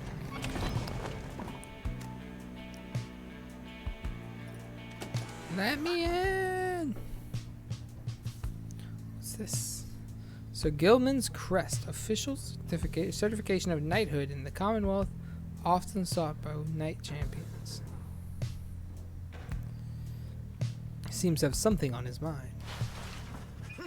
You approach Sir Gilman, who must have just finished practicing his fencing maneuvers. He regards you with his single eye. Hail, Master Rita! This knight is determined to train harder, having joined the famous Nightwings. He shall ensure that this triumvirate continues to live up to its most feared reputation. This is such an honor! And this knight has a great deal of honor to regain. Having fled the Pyrehearts, this knight fully expects now to conduct the rites in a most honorable fashion, to the fullest letter of the law described within the books. Some triumvirates this knight has met, and perchance mentioned by name. They are inclined to bend the rules a bit, sometimes a lot, and to prevail by any means they can. But that is wrong! The exile who refuses to obey the rules, as they were written by the Under King Oris and his 7 friends, deserves neither his honor nor his freedom. Thusly does this knight have confidence the Master Rita shall resist any temptations to conduct the rites in any underhanded fashion.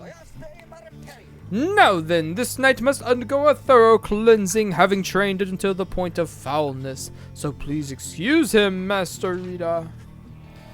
He slithers off, humming some sort of... Okay, bye. And this is not glowy, so I'm assuming there's nothing new. Ask you what's on your mind. So then, we're back on solid land, or something like it, Then, this must be Black Basin. Flames and noxious fumes on one side, suffocating forest on the other. Lovely, lovely place. So good of you to take me here. You truly would pursue those blasted stars until the farthest corners of this land, it seems. Though I had better cease my blasphemy, or else the scribes themselves just might descend from up on high and strike me with another much-deserved penalty. The thrill of such transgressions. Sometimes it keeps me going, not that I have any real choice. Now, we had best get back to our normal business, as it were. I want to do more scribe trials, but I don't know how. Until our next appointment. Okay, survey the surroundings, I guess. You find that Hedwyn has asked for several volunteers to scout the area and report back. Alright, everyone, don't go too far, and let's meet back by dusk. Please use caution. The exiles dwelling these lands are, well, rather territorial. For your part, you remain with the Black Wagon to keep watch. You see occasional dark shapes soaring across the sky, but none of them draw near enough for you to see in any detail. If eventually your companions make their way back and everyone arrives as planned, or earlier. Hi everyone, I'm back! I've come back! May returns from the east with little to report, save for word that the glowing molten rock there is very, very hot. This knight yet lives! Although he has little else to report. The newest member of the group, Sir Gilman, returns from a northern pass, visibly shaken. Cree-hack! Tizo wonders whether any species of fish lives in the pools or rock nearby. The little imp Tizo seems disappointed. He remains with you near the wagon.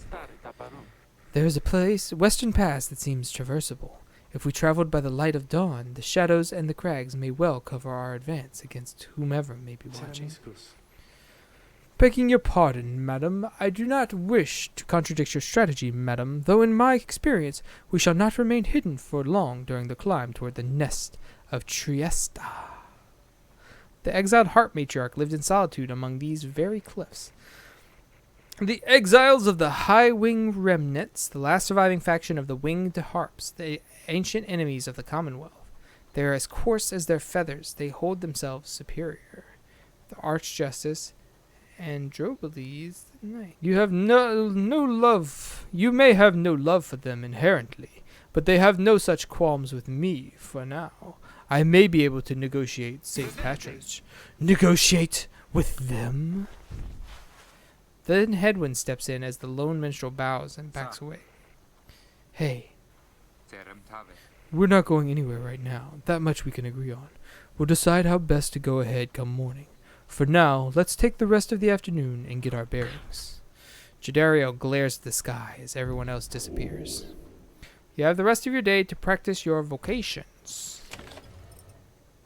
Alright, I'm going to do this one this time because it's the only one I have not done yet. Study in private, which hones my skills as the reader to grant small global bonuses to my fellow exiles during the rites.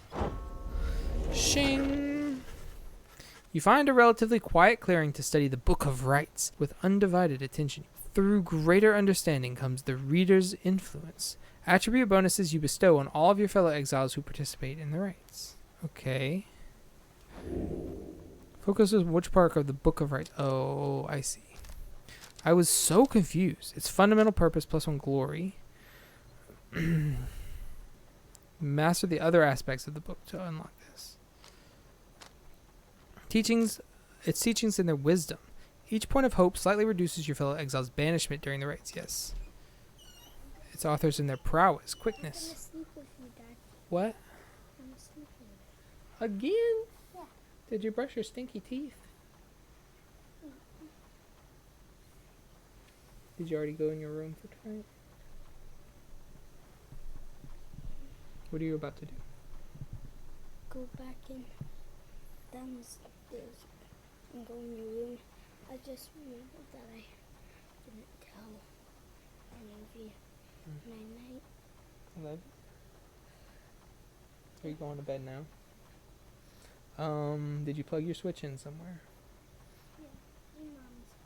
Okay, can you do me a favor? I would like you to take this. Are you going in your room or no?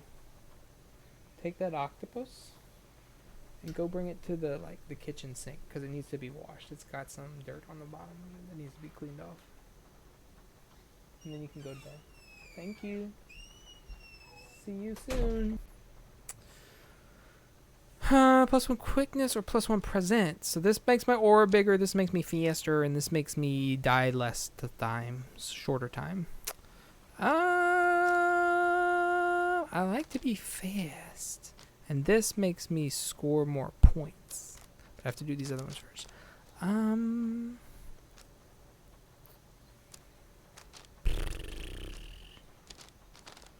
mean, they're all pretty good, honestly. I don't know how much time 1 point of hope reduces their banishment. Oh, man. We'll go with present, because having slightly bigger auras both protects my goal better and makes me more effective offensively and makes it less likely that I'm going to die in the first place because my aura will just be bigger than theirs. So, that one. I'm already quick enough. I mean, how much quicker do I really need to be? You attune yourself to the strange and mystic properties of the Book of Rites, embracing such as possible that which cannot be explained or truly known. Inspiration comes to you in a flash. Whether from the book or from within, you cannot tell. You gain the reader's influence, tenacity. Aura bigger. Finish studying. Hell yeah. Continue my journey. Oh. The Black Shore. The low road to the nest of Triesta passes through razor-sharp sands. Jodariel wishes to avoid the harps by staying on low ground. High Wind Cove. The high road to the nest of Triesta is patrolled by the Commonwealth's ancient enemies. The lone minstrel believes he can negotiate safe passes with the harps via this path. I mean, maybe he could. Maybe he couldn't. Negotiating, I may have to pay them, though. And I don't really want to pay them or give away anything to them. Unlikely that the negotiation will be like, if you let us pass safely and unmolested, then we will allow one of your kind to join our basketball team. That doesn't seem like the way that's going to go. You know? So, I'm going to go the low road. We're going to go low. so low.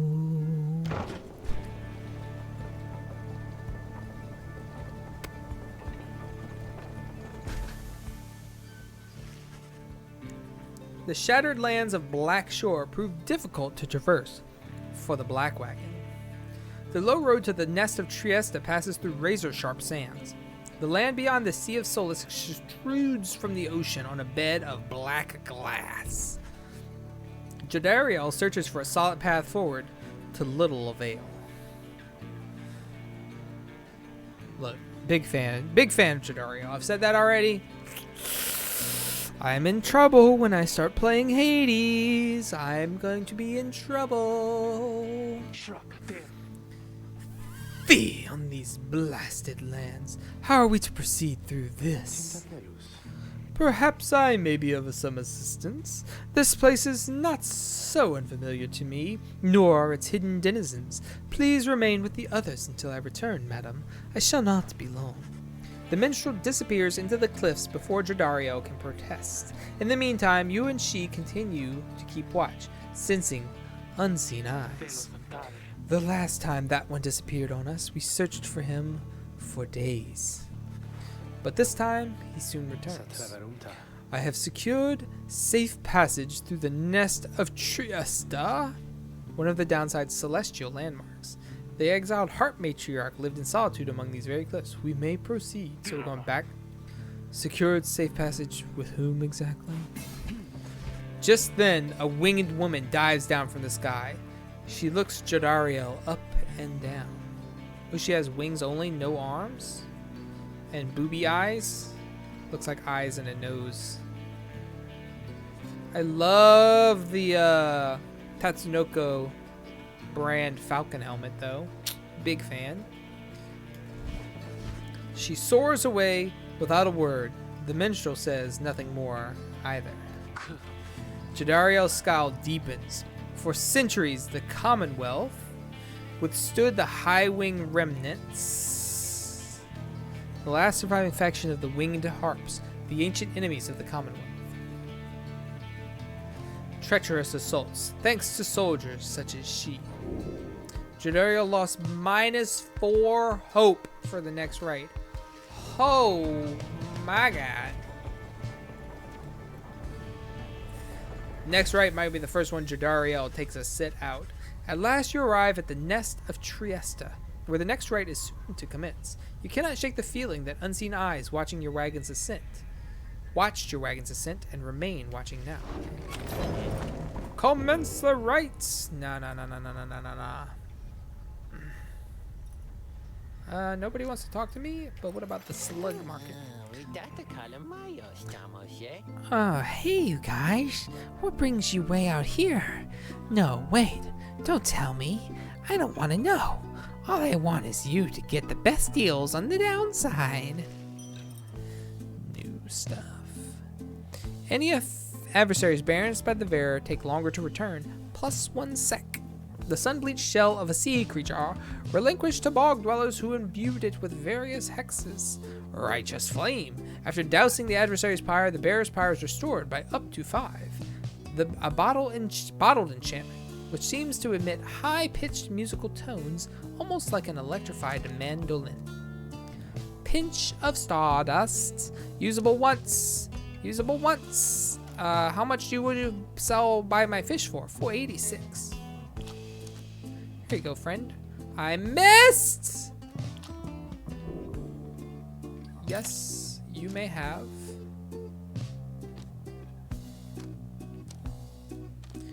Well, carrying the bear moves faster than usual, +10%. That's pretty good, but it's not crazy good.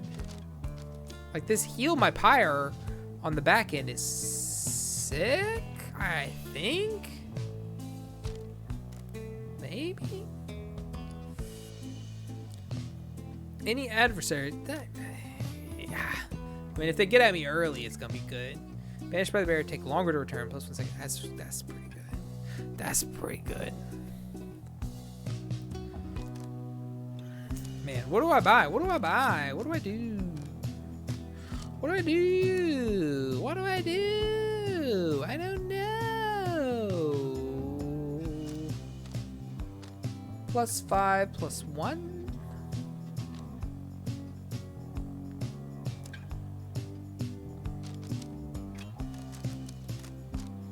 Ah, man, I don't know. I want to buy one of them. +2 damage, whatever. So I just +7 at the beginning. Go fast. +2 hope. +2 presence. Forecasting maximum range +8. That would have been +5 presence. Or +5 Pyre power. Making them come back longer is pretty good. I think I'm gonna get this one and then whatever of this I can afford. Lamb.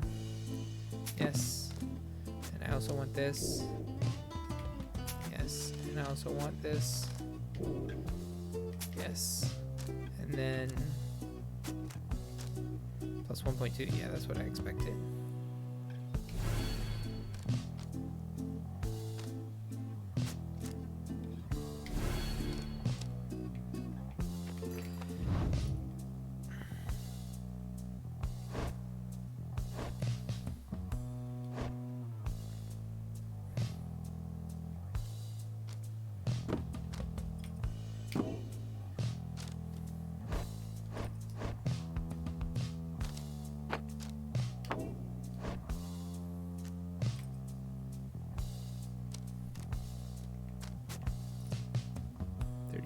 %.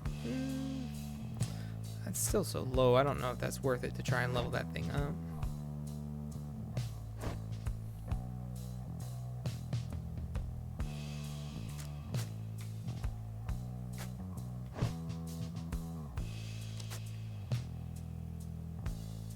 So +2, +3. So every 2 levels it goes up +3.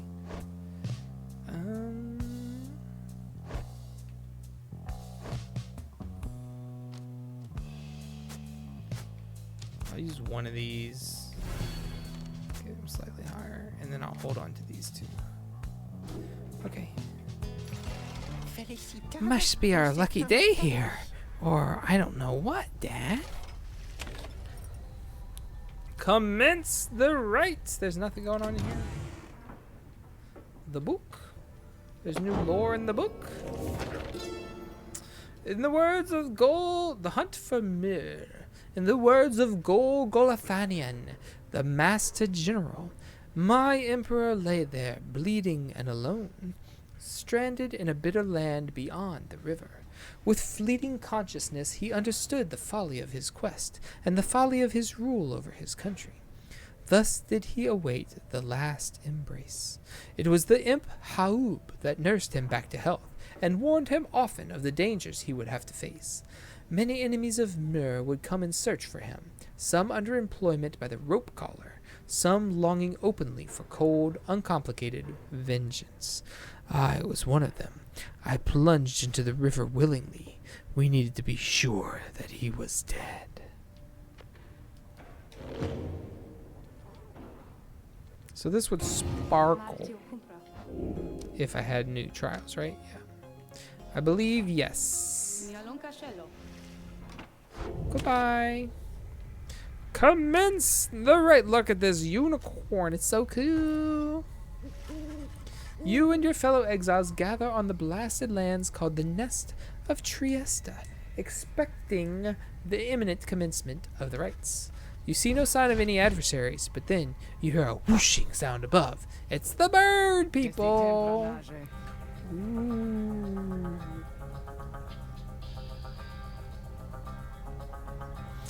This, then, is what passes for the Nightwings now.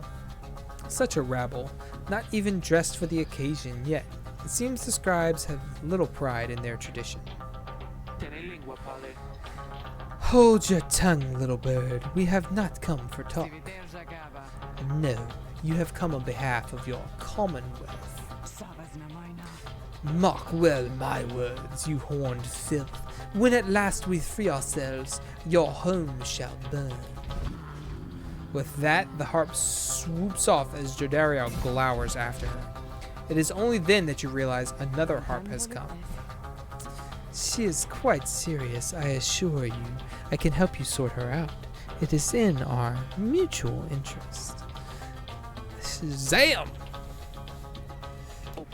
I like these bird ladies. You know not of my interest. Let me give this another shot. Hi, my name's Pamitha Thane. She appears to be one of the winged harps of the High Wing remnants, now bound in exile. This surly one back there, that was my blood sister. No need to judge her hostile, though. We've only just met just now. Though, I must say, something about you reminds me of her. How dare you implicate that I have anything in common with your ilk? Just then, Hedwyn shows up to intervene. He whispers something to Jodariel. No, Hedwyn, you cannot be serious. Jody, I'm asking you to trust me on this one. Am I perhaps interrupting something? Say, by the by, however did you make it all this way across the sea? Didn't see you fly in. Trust is something I am loath to give away, Hedwyn, but you have set our course thus far, and I have followed, so do as you must. That Sandalwood had better have an explanation for all this. Jodariel storms off as Hedwyn turns to you. What's your take on this one, old friend? Our informant wants someone for each mask. I hadn't expected we'd run into a harp, yet here she is. What are you getting from her? You turn your attention to Pamitha, who has been watching with bemused interest. Ah, a reader, are you? Perhaps pleasure to make your acquaintance, darling. Well, here I am. Gaze intently, all you like, and tell your comrade there the truth of it. Why don't you? You sense that she is conflicted about something, though you do not know what. You also sense, however, that her motives, here and now, are earnest. Hedwyn wants to know your initial impression of Pamitha. She seems alright. You're willing to take Pamitha at her word and see in her the potential for a valuable new ally. Express your reservations. It may be that her training gives her some resistance to your scrutiny. Admit you do not know. Having only met her, you cannot sense whether to trust her or defer to Hedwyn. I don't know. I want to trust her, but I'm also not sure, and she's not giving a whole lot away, and so I really ultimately just don't know. So do I let him decide? Do I decide?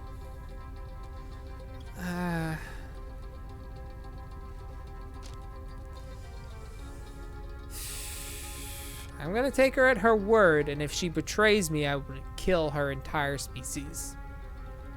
And that's the bottom line. You tell Hedwyn that you think the group should take its chances with Pamitha and take her at her word. My thoughts as well. I think and hope Jodariel will come around. He then turns to Pamitha. I'm Hedwyn. Will accept your offer on 2 conditions, if you'll hear me out. Conditions? Why, sure. I love a good condition or 2.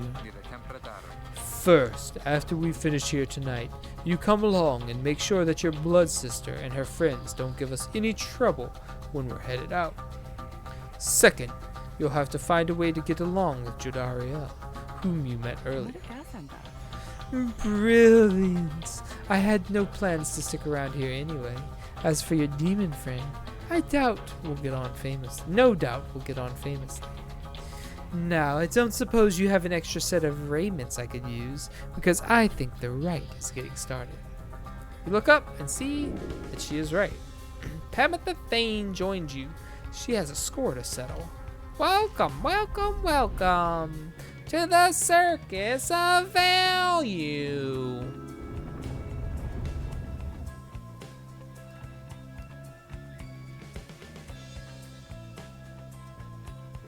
Yeah, everybody has their own abilities. I know.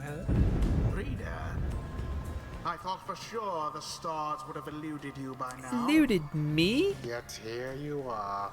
somehow. Do you know how many stars I've collected in Mario the games, nest son? of Triesta. Triesta!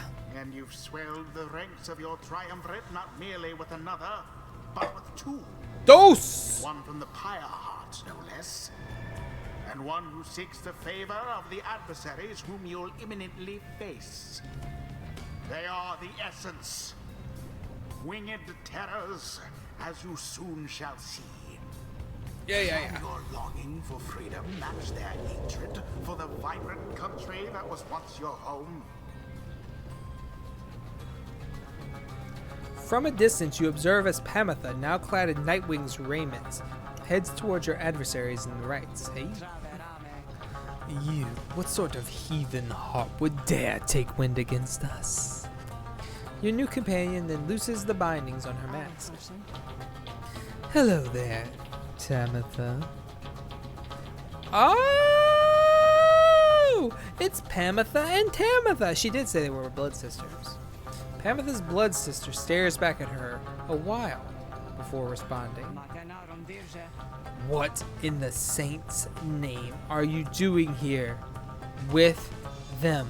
Saint Triesta Tithys, the fifth of the 8 scribes of the Book of Rites, known as the Disciplined or the Blessed Born. The eldest of the Heart Matriarchs, she anointed the Book of Rites and gave its words their power. Doubtless come to dig your talons in my back again. No, sister, I've come to have a word with you. Save it. I cannot help but share your poisoned blood, but I shan't ever count you as my sister. You expect me to believe that you came all this way for talk? You waste your time, as ever. What's life if not a waste of time, dear sister? Give me a chance, why don't you? What do you even have to lose anymore? Besides, I've come a long way. Silence! You shan't have come here, and the time for talk is a long since past. If only you could see yourself again consorting with my enemies. Fine then, savor their defeat, but I warn you, stay away from me. Pamitha says nothing more as her blood sister turns away again.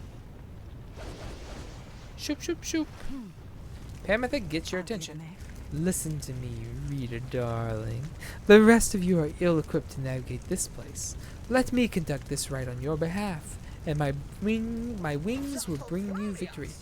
Dear lady, your words ring true. This knight is flattered that you have not eaten him, as is the tendency among your kind. This knight hereby volunteers his post in the triumvirate for thee. Sir Gilman refuses to participate in the rites this night so that Pamitha can face her sister. You observe the treacherous terrain. Pamitha should be better suited to the rites here than the rest of you. Who shall strive for freedom? Her presence is only 8.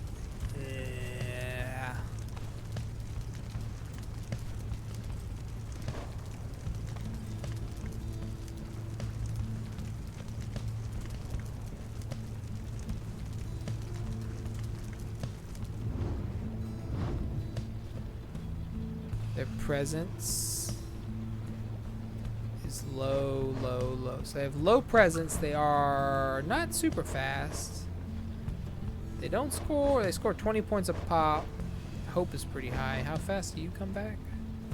6.7. Interesting. Okay, so his presence is 14, 24, but she's like, her hope is so bad. 25. Wow. 20, 19, 17, 15, 22. So hers is pretty bad as well. I'm gonna use her, but in place of human. So this is 14. Imp actually has the most. Okay, so Imp out front, the big blocker. Reluctant. Await your decision about Pamitha. Oh, I have to choose Pamitha. Decide. Pamitha.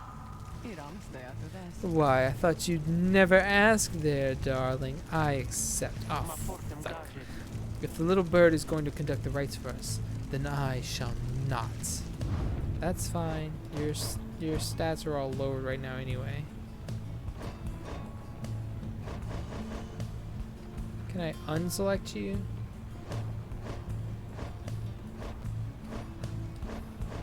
I forgot to give her an item. Tizo. Rukey! Tizo promises to do his best against Pamitha and the Essence. And lastly, my boy Rukey for the fast.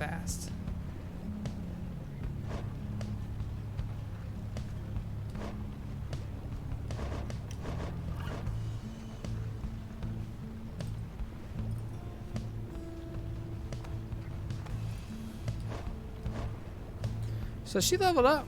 She hasn't leveled up yet.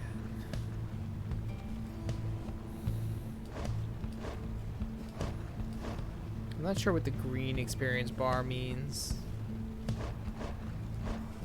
So it's either Rukey or... I mean, she's pretty quick herself. Just Same speed, actually. choose. Shut up! You're not the boss of me. Nay. Why don't we all have wings? I want to have wings too. It is done. Come then, sister. Perhaps when we are finished here, you'll spare a moment of your time. I shan't be tricked by you again, Pamitha. How poetic that we meet here in the downside. I can think of nowhere else where I would rather see you rot for what you did. To our people and to me. Hello, Glenn. It's going pretty well, pretty well. Pamitha seems to sense your presence and then catches your attention. Hello there, Rita darling. If I am to be at your mercy in all this, I'd like it very much if you could minimize how often I'm to wallow in a state of banishment. Quickly, let me show you what we sisters of the high-winged remnants can do. Hold X to fly. You put yourself amidst a feud between two sisters? That seems entirely unwise. Hold RT to Even for dash. you. Tread lightly around that exiled Pamitha. Her kind's all but forgotten Saint Triesta's grace. Ooh, can I be banished while tackling? Sick. Zoom, baby. See, darling, we harps, we're not so bad. Now, I suppose we'd better get to work. How are you doing? How's the water squad treating you, the hydro squad? Just don't go underestimating Pamitha over there. I trust you'll do the best you can. To the skies, sisters! Talon formation.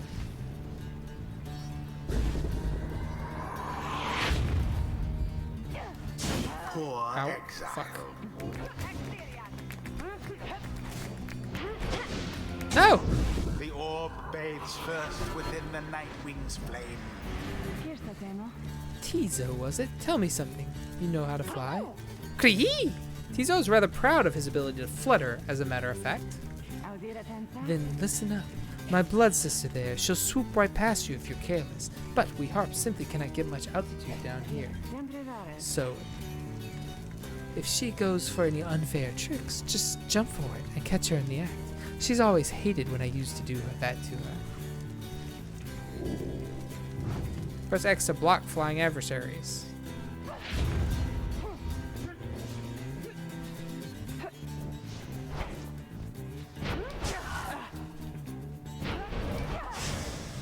Banishment for all. Bing! Her wings have served her true. The pyre on each side burns just as true. Out of here. Oh, no, you don't. Pamitha banished. Oh, I missed! With grace. I ran right past it. This is the path to glory. God dang it.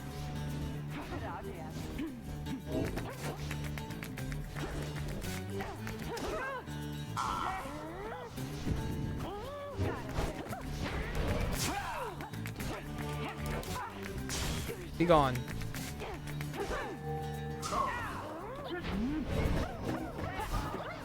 Oh, you're still alive?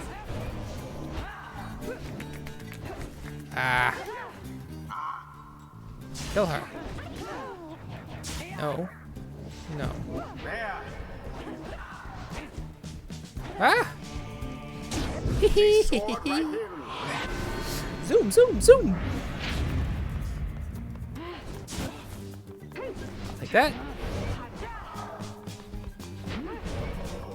Uh-uh. A blow against the adversary's pyre.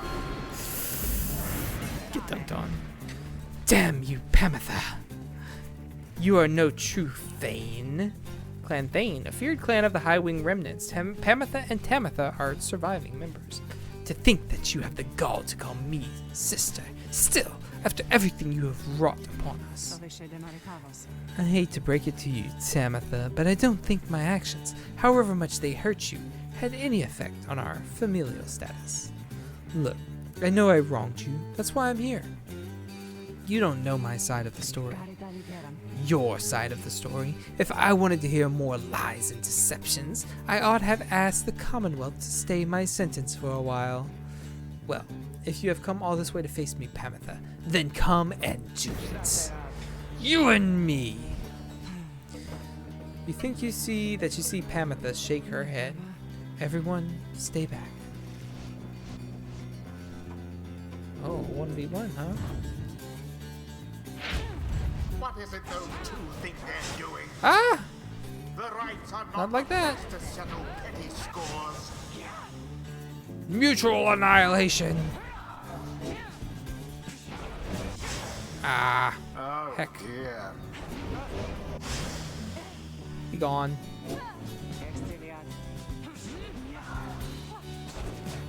And it is done.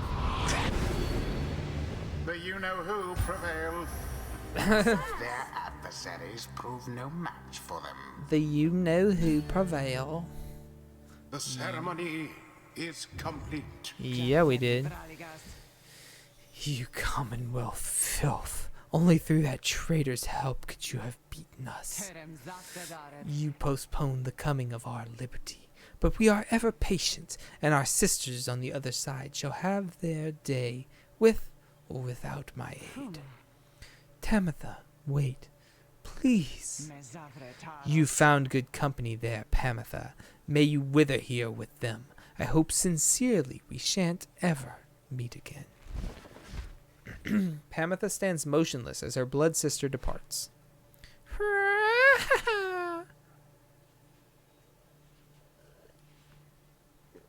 Tizo is trying to let Pamitha know the others are returning to the wagon. Sure, I don't see why not. The 8 scribes bless us with their ways. Something's awakened in the moon-touched girl. The scribes, they whisper to me. They do, from time to time. Oh, sorry, the scribes, they whisper to me. They do, from time to time. So it's our first level, interact and make May. Okay, so May has Tricks of the Rope Collar. Rites masteries enhancing a savage's deftness and trickery. None could predict or outsmart Kaelmer Rope Collar, chief aide of the Emperor of Sar. The brief charge-up time before May jumps or sprints is virtually eliminated. Interact to make May gain this. Enemies of the Empire found armies at their doorstep before they realized what was even happening. May jumps and power jumps farther than usual.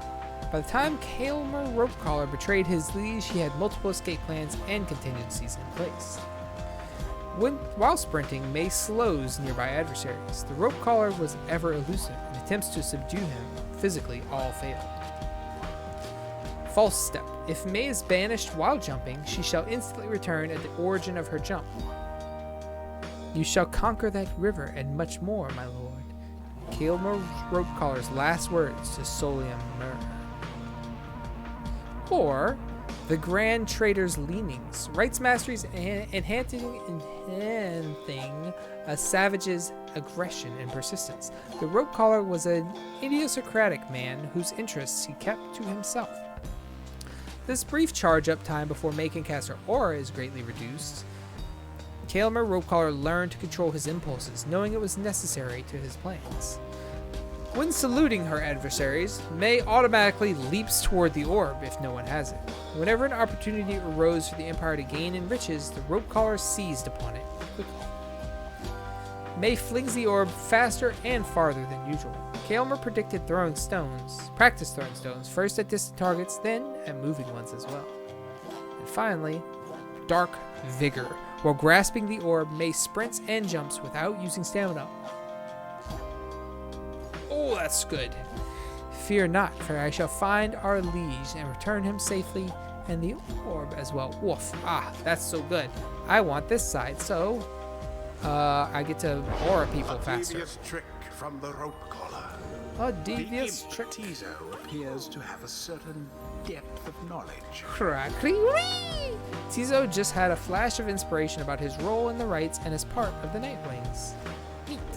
Okay, and I wanted, if bandaged, Tizo automatically casts his implode ability if he does not possess the orb. Yes.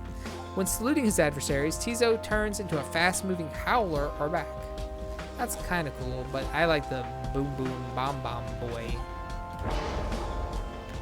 You kill me, you get killed in return. Oh, so close. Until the stars align. Until next time, in the Rites, press X to block airborne adversaries as they attempt to jump, flutter, or fly towards your pyre.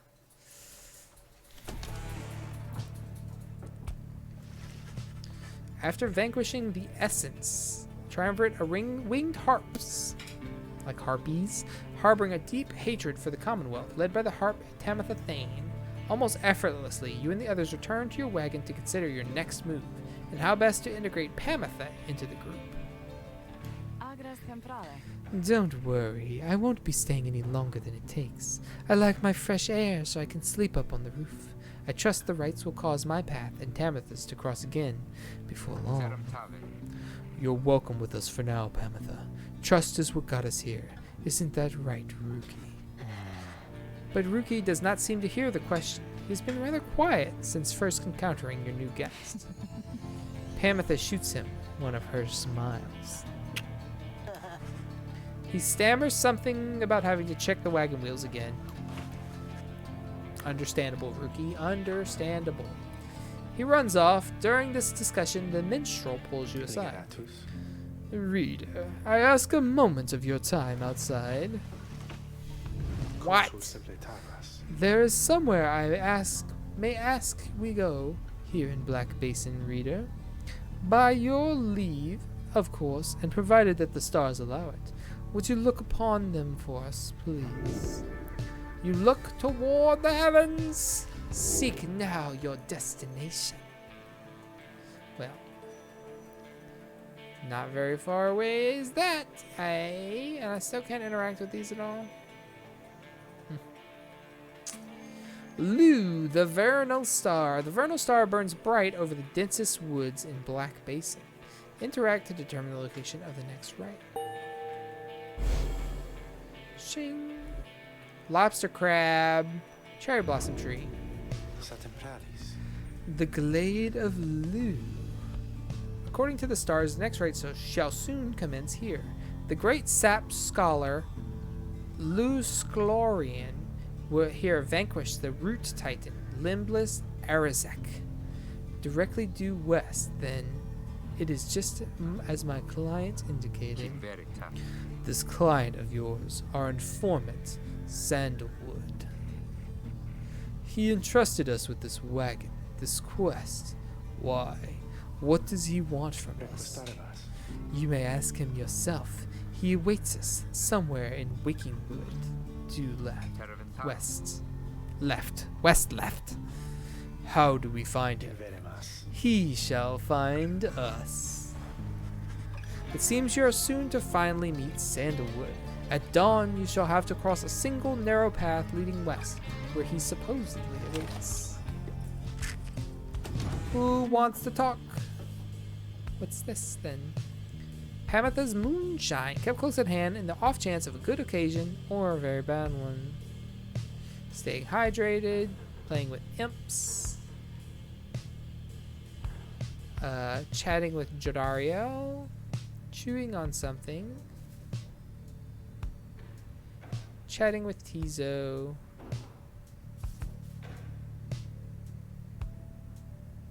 Hi. You approach Pamitha, who has kept to herself since she joined your small band. You sense she is unaware of you as she preens her flight feathers, but then she speaks up before you can do the same.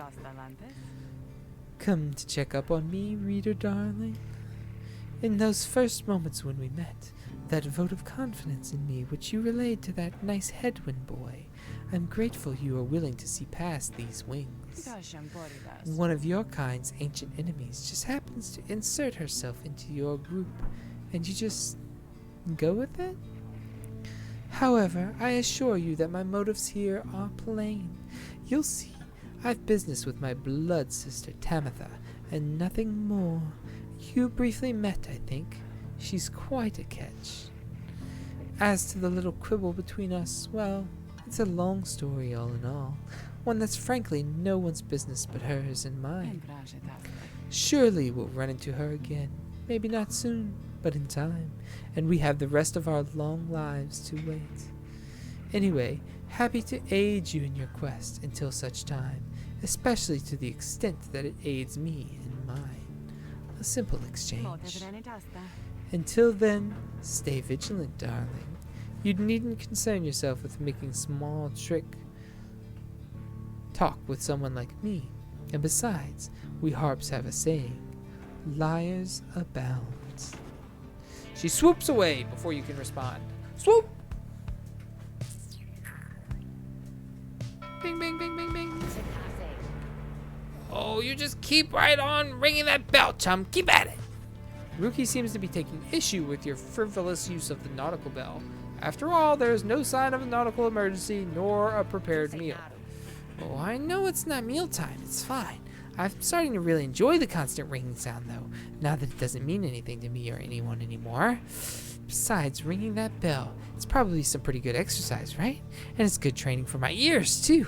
You know we cars have ultra-sensitive hearing, don't you? Well, not anymore, I don't! Anyway, thanks. I mean that. He storms off. Rukey shall never forgive you for abusing that audible bell. No! Rukey reappears, laughing heartily. Oh, okay. He was only joking. Probably. Man, I thought he was mad at me. That would have been so sad. Alright. The path to freedom beckons you to press on. And on I shall press. The Sulphur Main. Precarious path leading towards the woods. The lone mentor cautions that the one path down the cliffs is rather treacherous. Whee! The wagon has hit a snag, descending the black crags. Its wheel is stuck. Jodariel is not pleased. First, that blasted little bird. Now this. Though you lack Jodariel's raw strength, you join in as she attempts to just dislodge the wagon. At last, with a roar and a heave, yeah! She forces the wagon back onto solid ground. May this sandalwood be worth all of the hassle. Thank you, Jody. I'm guessing sandalwood doesn't like to be kept waiting. He is very patient, on the contrary. Not I. Let us move on. Prepared to press onward down the jagged slopes toward Waking Wood. Your companions who explored ahead advise on which of the forked paths is best.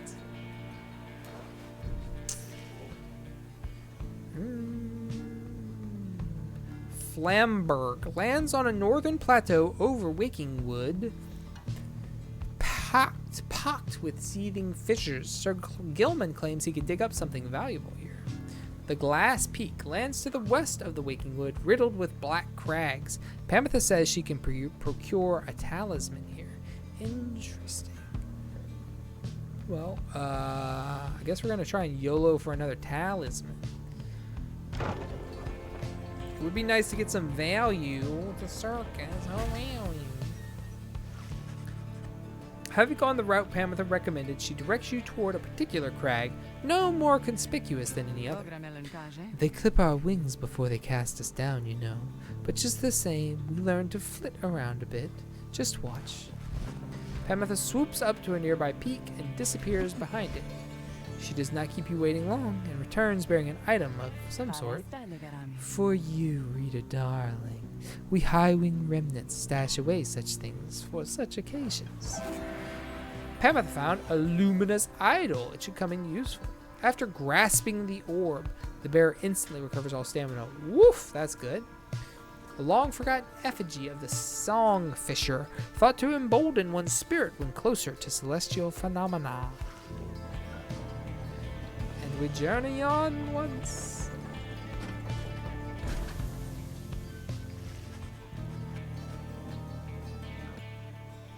Excuse me. Having passed beyond the Black Crags, your wagon arrives at the edge of Waking Wood. It is here that Sandalwood is to be expecting you. However, most puzzling. He ought to have met us here. He said he would find us himself. You said. Aye, he has to find us at the edge. He was to find us at the edge of these woods. We supposed to keep waiting for him? He would desire for the stars to be your guide, as always. The rites beckon, and the rites take precedence above all else. Surely he shall find us yet. Then let's keep moving. How do we get through these woods?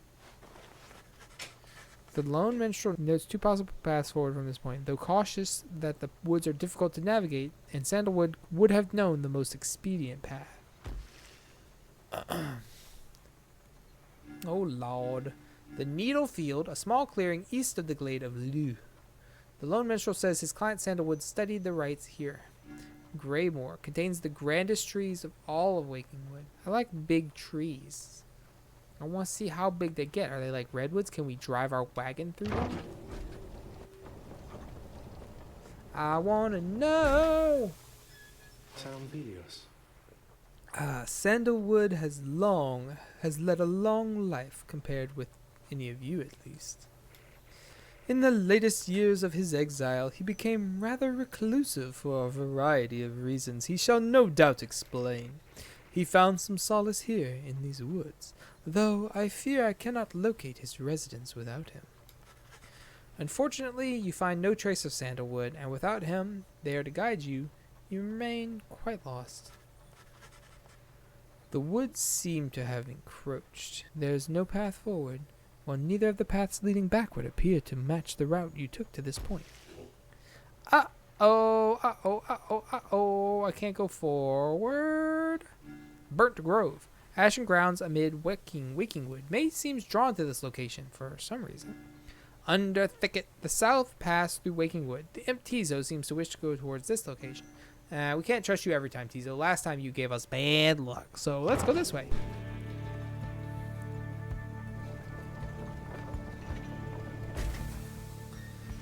The woods are so disorienting at this point that you decide to break for camp and survey the surroundings for any clues.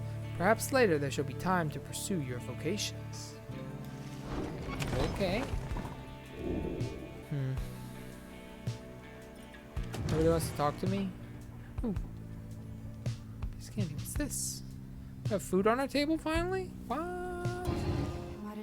Why, hello, my lovely reader. What might I do for you? I want a scribe trial! Certainly. Who shall be the target of my wrath, then, would you say? Who can do it?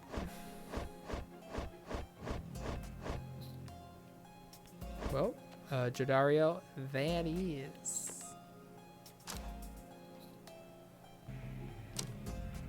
I like that, but I don't think I want it in this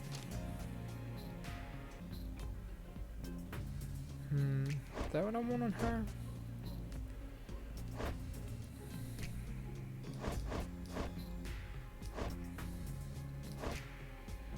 Sure. Go forth and show your adversaries what you have. I didn't do the damn ass.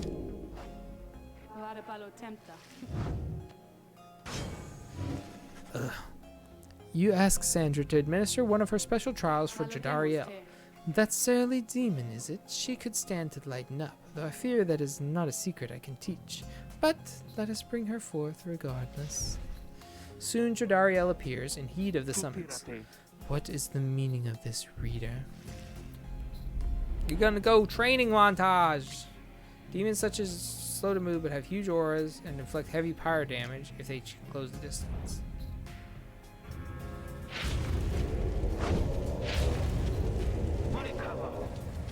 What is the meaning of this? Reader, where are the others? The apparition Sandra appears and loosens her mask. Welcome to my humble home, demon. You are good at taking orders, no? State your purpose quickly, Wraith. My purpose is to put you to the test. You may be fearsome to behold, but you are old and slow. Wow, rude! Your weaknesses perhaps outweigh your strengths, though I sorely wish to see you and your lovely reader prove me wrong. Old, she says. Very well then, reader, let us show her whether she is right. Let's go.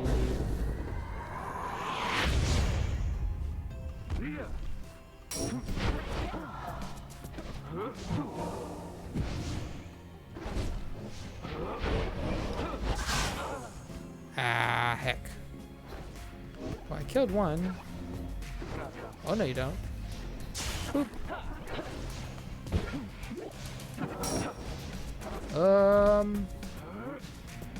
Yeet. No! Oh no, oh no, that's bad. That's bad, that's bad, that's bad, that's bad. Ah! Dang, I almost stopped her. They shot me at the last second. I was dashing over there to get them.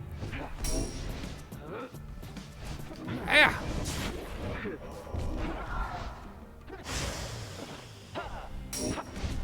Yeet! Oh.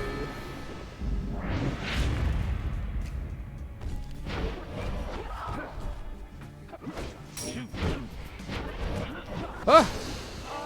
No.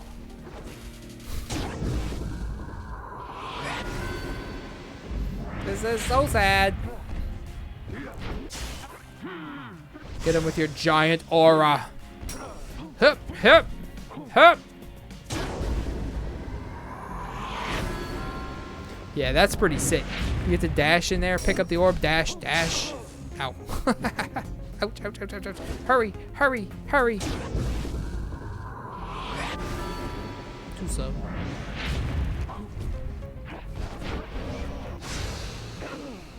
What?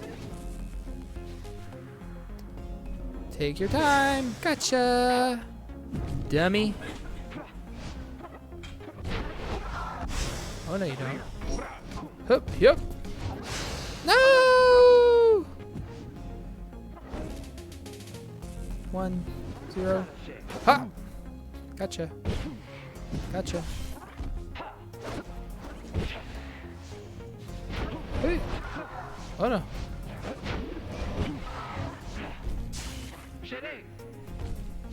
Huh. Got him. Get it. Zoom, zoom. Zoom! No! Okay, okay, okay. It's fine, it's fine, it's fine, it's fine. It's not fine, it's not fine, it's not fine. It's fine. Huh. You missed. No!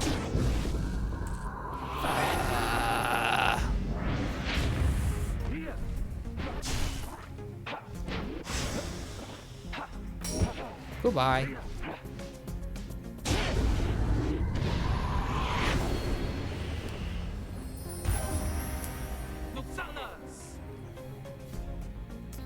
We did it.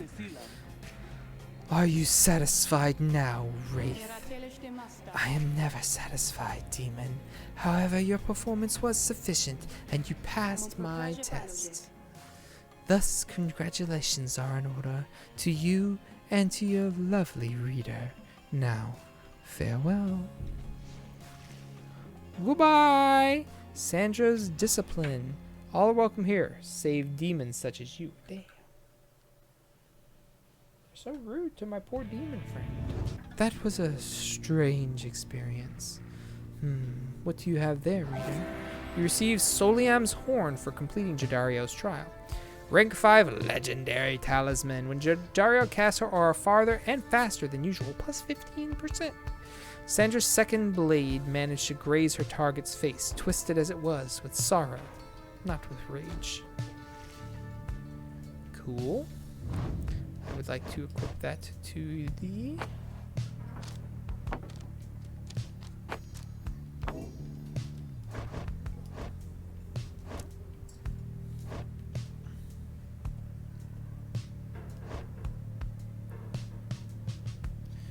that's okay.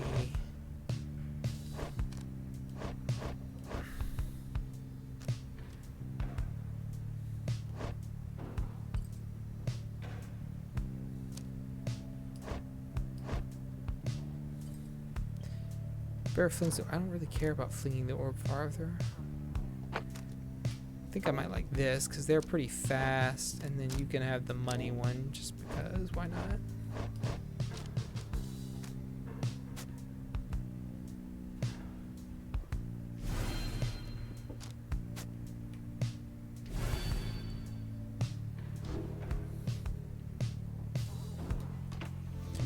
Okay.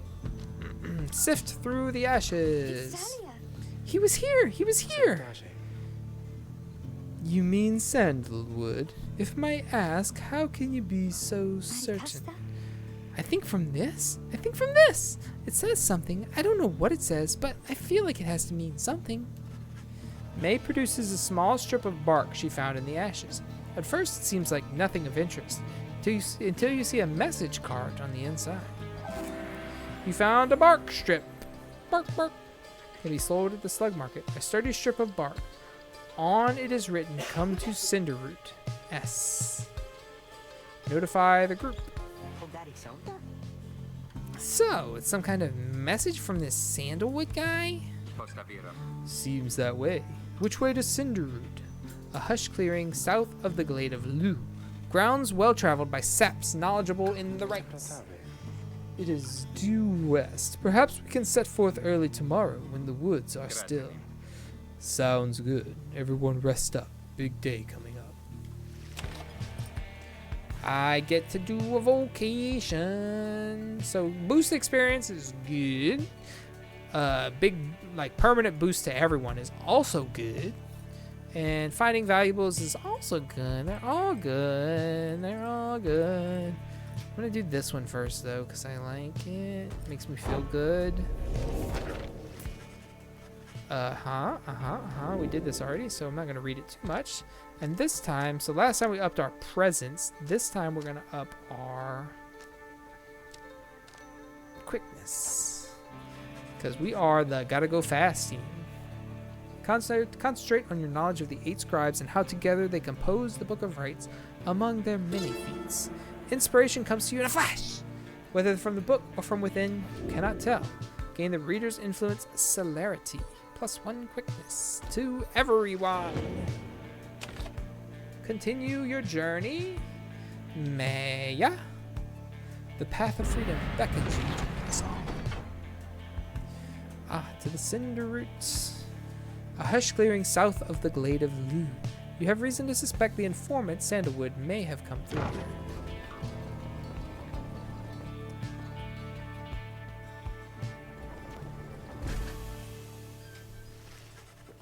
You arrived on the outskirts of Cinderroot, but once again, the informant Sandalwood is nowhere to be found.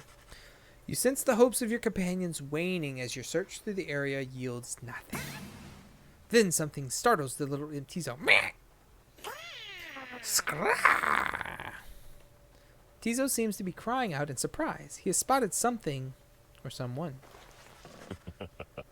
Ooh, shit. A tall figure strides forward from the trees, making a sound like laughter. The imp charges toward him and leaps right into the figure's arms. They embrace. Wooden man. Wow. He looks awesome. Hail, Tizo. Wait. Hail, Tizo. But you look famished. Here. The tall sap, tree-like creatures known for their ingenuity, cleverness, and ambition. Having allied with them, the Commonwealth achieved in decades what it could not achieve in centuries. Produces something that the imp swallows immediately and with great pleasure. The lone minstrel nods his head in affirmation. Everyone, I want to introduce you to my client, Volfred Sandalwood. He is the lone minstrel's client, Hedwyn's informant, and leader of the Nightwings.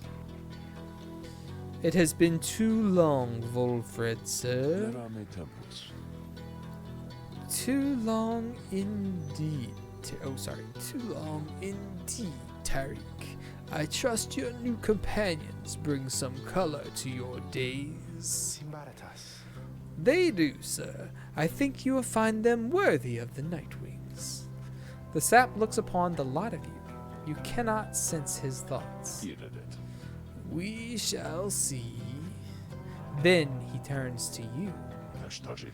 You must be the reader. I'm certain that we all appreciate your efforts here, my kin, though we shall manage on our own from here on out.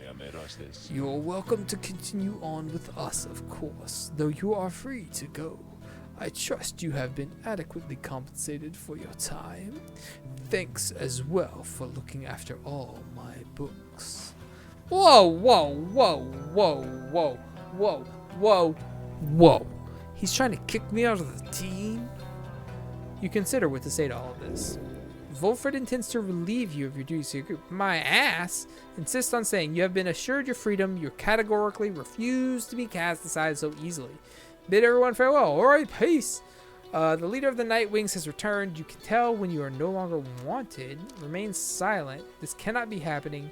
To have come this far, only to be brushed aside by some strange sap. You know, I want to be like, nah, F you, buddy.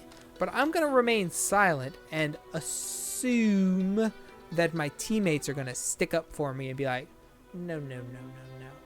Not today, motherfucker. So let's see. You stare back at Volfred, attempting to glean a deeper insight into what drives him, though remain unable to sense anything further. Still, you refuse to budge at his behest. Hold on.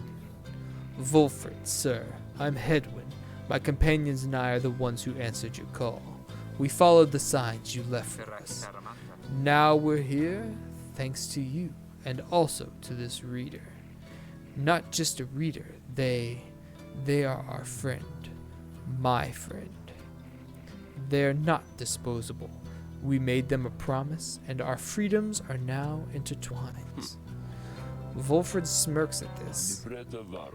Freedom's not something to be traded or exchanged, my boy. I'd hoped that you'd have come to grasp this much by now. He breathes a sigh. It seems we've started off on the wrong foot. It's not my wish to sour the occasion, for there's much to do. You have a rite you need to get to, do you not? I'll come along, though shall not interfere, for it seems you have a kinship with this reader of yours. Now then, Tariq. I, Volfred, sir. Come, let's have a chat. Of course, sir. Volfred strides toward the black wagon, which must have belonged to him. You sense many conflicting emotions amongst your companions. Volfred Sandalwood joins you. He knows much of the Rites. He is the lone minstrel's client, Hedwyn's informant, and leader of the Nightwings. Welcome him aboard. I guess. Try to kick me out, though, you piece of garbage. Stupid tree person. I usually like the tree people, but I'm gonna burn this one in a campfire is what's about to happen.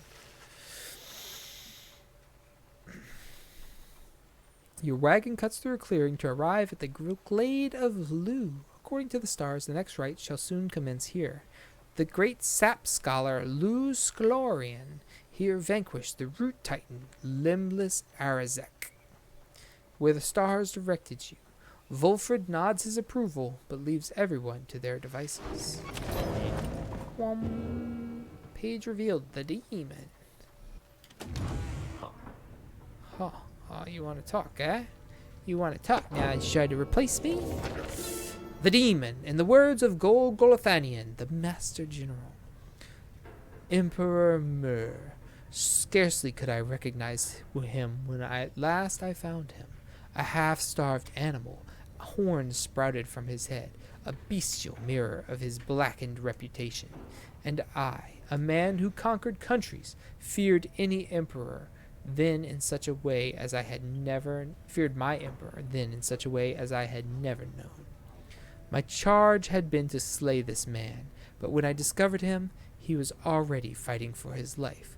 The little imp, Haub, proved of little help against the Sisters of the Arch, whose entire lives were culminating in this instant. I was unable to watch. My heart ached with such pity for the man, and for the love I felt for him when I had served him, that I sprang to his defense. He seems to have something on his mind. What is it?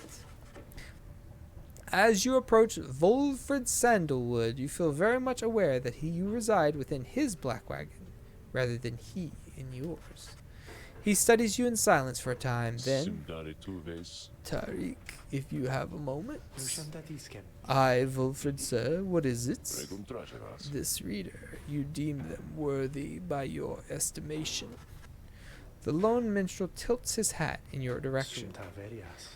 If you wish my own estimation, Volfred, sir, then I do. Of course, it is not entirely for me to say, but I have seen this reader integrating with the others as well. I believe their achievements are self-evident in having reached Black Basin. Your instructions were deliberately difficult to follow, yet they and the others followed them. Indeed, your words make sense as ever, Tariq. And what does little Tizo think of them, I wonder? Skrahaki! Tizo indicates that, as a matter of fact, he is happy to have you around. There you have it, sir. I see. He continues to examine you. High praise isn't oft spoken by those two, my kin. Nonetheless, I shall be watching you. Now, pardon us. Tariq and I have matters to discuss. Okay, bye! They leave without another word, although you think you notice the lone minstrel look your way over his shoulder. Okay, do I have a tracking device for that guy? To know where the heck he is? Let's see. Sir Gilman is mustering courage. May is deep in thought. Tizo is napping before nightfall. Greentail is fretting to himself. Oh, it's just shaking. Why is it shaking? You have returned. How may I help you, if at all? What's on your mind, Sandra? Let me ask you something, lovely reader. Have you any idea for how long I have been imprisoned here? Sandra is asking you to guess the duration of her exile. A year, 10 years, 100 years, 1,000 years, 100 years. You guessed that Sandra could have been in her current state of exile for the span of an entire century. She smirks at this. A reasonable guess, but you are off by a wide margin. I have been imprisoned thus for 837 years. According to my counts, at least, it is possible I have lost track, although, given my state, I can assure you that I have had ample time to verify my arithmetic. She goes silent for a time. Let me give you some advice. If you decide to kill the Emperor, make sure you achieve what you set out to do. I expected my own death, regardless of the outcome of my task. I was not expecting this, certainly not to be telling you about it 837 years later, or however long it has been. Although, enough of that for now. Let us get back to business. Okay. Goodbye. Take care of yourself then. I want to know if there's any way I can track that woodsman.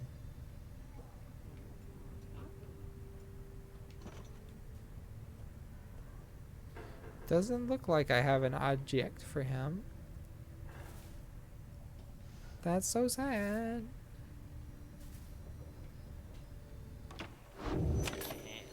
Hello, shopman.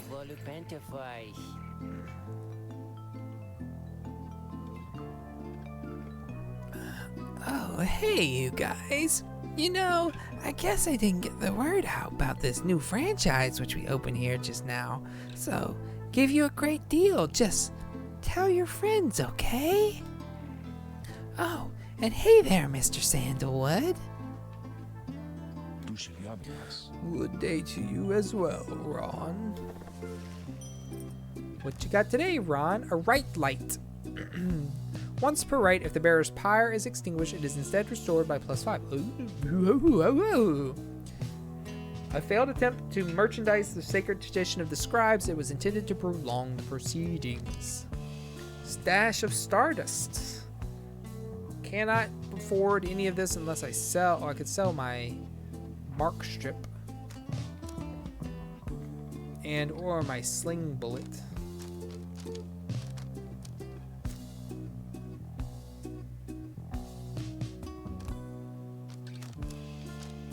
I'm definitely gonna sell this. Out of here. This though, I can throw the orb farther, which I don't think I really care about. One short, that's so sad.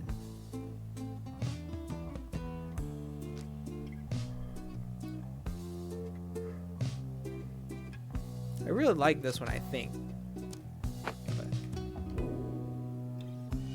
I can wait. I don't really have use for this at the moment.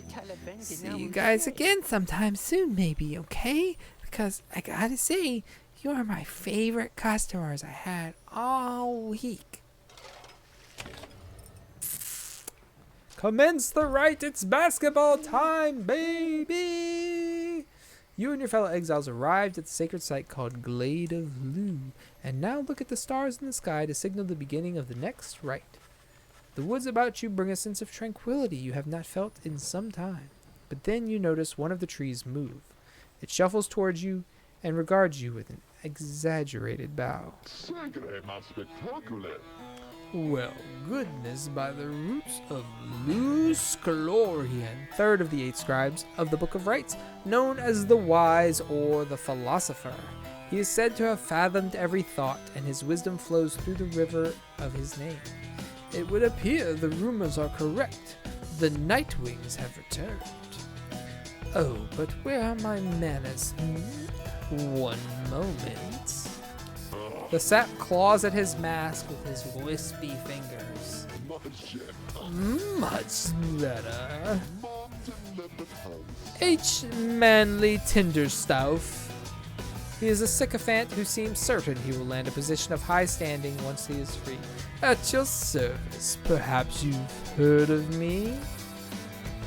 My fellows and myself, you perhaps know us as the Chastity, a triumvirate bent on exploiting the rites to gain status in the Commonwealth, led by the sap H. Manly Tinderstouff.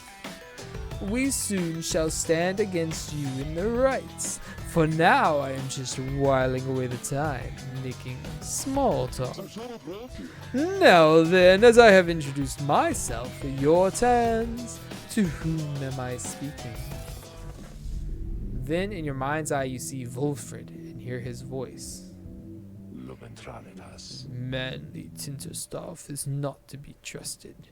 Reveal neither yourselves to him nor me. Well, beneath her mask, Jodariel stares back at him in silence. You suspect Volfred's message may have reached every member of the group. Why, ma, now how very rude indeed. Well, fine. Ignore me, but you do so at your peril. Anyhow, once this evening's rite commences any moment now, then I'm afraid ignoring me won't be an option any longer. Oh, and now that I do believe the sky is beginning to show, we'll have to chat again some other time. Now come along, come along. Manly bows again and wanders off into a clearing as the stars begin to burn. Stars don't shine, they burn. Constellations glow.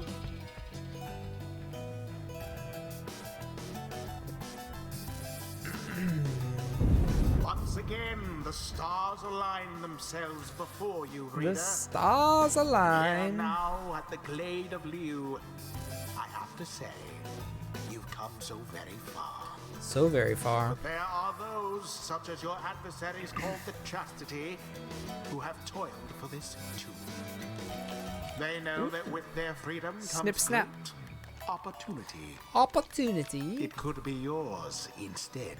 Oh, Please show the Chastity that the Nightwings are superior. it will be. Don't you worry about me, buddo. I wonder, oh honored Nightwings, how well do you know these woods? Why, these woods would strangle you, and I'm afraid I could do little to stop them, even if I tried. You might do better to beware of them. When Jodariel continues to ignore him, he grows upset. Why, you insolent! Then fine, let us begin the dance. Indeed. He shoves his mask back on in a huff. And allow me to thank you in advance for helping me return unto my proper station in the Commonwealth. Shoop, shoop, shoop. The rite shall begin forthwith. Forthwith? What you guys got going on over here? Big aura. Big glory. Small hope. Slow. Slowish. Decent normal glory. Okay hope. Actually, it's I guess kind of low as well. And whatever. Or small aura, slow, decent glory, hope, but can fly. Okie doke. I would like to bring. Go on. Yes, Rukey, my boy. But first, oh, I see. If they sit out, they get the boosts, the EXP boosts for every match that they sit out. Exiles gain enlightenment twice as quickly while they have inspiration. Exiles who do not conduct the rites gain inspiration rather than enlightenment. Yes. Okay, so they get like a boost that they cash in next time they get to play. Makes sense. Okay, so I'm gonna bring Jodariel back out because she's my favorite. Jodariel. And it also sounds like she says kill the man when she comes out there, which is just, you know.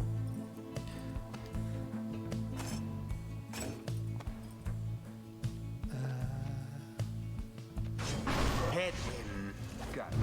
We haven't got to use Hedwyn in a minute. And Rukey, I believe, is going to be my sad one. Yeah, the boy. Get out there, the boy. Rukey. Oh, It is he's done. fast. Let's shut these guys up already. Are you quite... Oops, sorry. Are you quite ready, finally, old Nightwings? May all those masks of yours ensure no harm should come to any of your lovely countenances. Now come along. Let's give the stars a show. Alright, I'm ready. Are you? I doubt it. What the heck is that? May I present to you Humboldt Manley Jr., Manly Sapling, which not only has a name, but bears a similar posture and likeness to him. Well, he is every bit my equal, and he is poised to guarantee the Tender Stealth line shall have a bright future. He goes on and on about his sapling for a while. I have had more than enough of him. Don't have to tell me twice. Let's go. I don't like the muffling. I think it's fun to do the muffling, but it's annoying me, so I'm off it. Now, isn't he just the most precious thing you've ever seen? The sapling is nothing but an extension of Manly. If he is banished, the sapling should cease to trouble you as well. Can I banish the sapling or Manly and not? his offspring hold no small degree of influence within the Commonwealth, reader. There are many who would welcome his return, though none so much as he himself. Oh, got him. Favorable start. Got two in one go. Oh, what's this? It seems the woods themselves are closing in upon our little soiree. Oh, do be careful now. These grasping roots and vines, they may not hold you in such high esteem as I.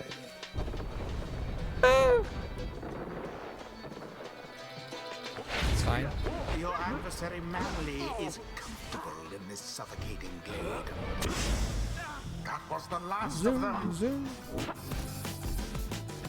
Blam. Blessed be. Big strong gal. Oh dear, the woods are closing in, uncomfortably close at that. Whatever shall we do? Perhaps if you just stand aside a while, we could put an end to this. That much the sooner. Me stand aside? You must have lost your mind. You're doing this. I know it's you. Zoomies! Oh, shoot.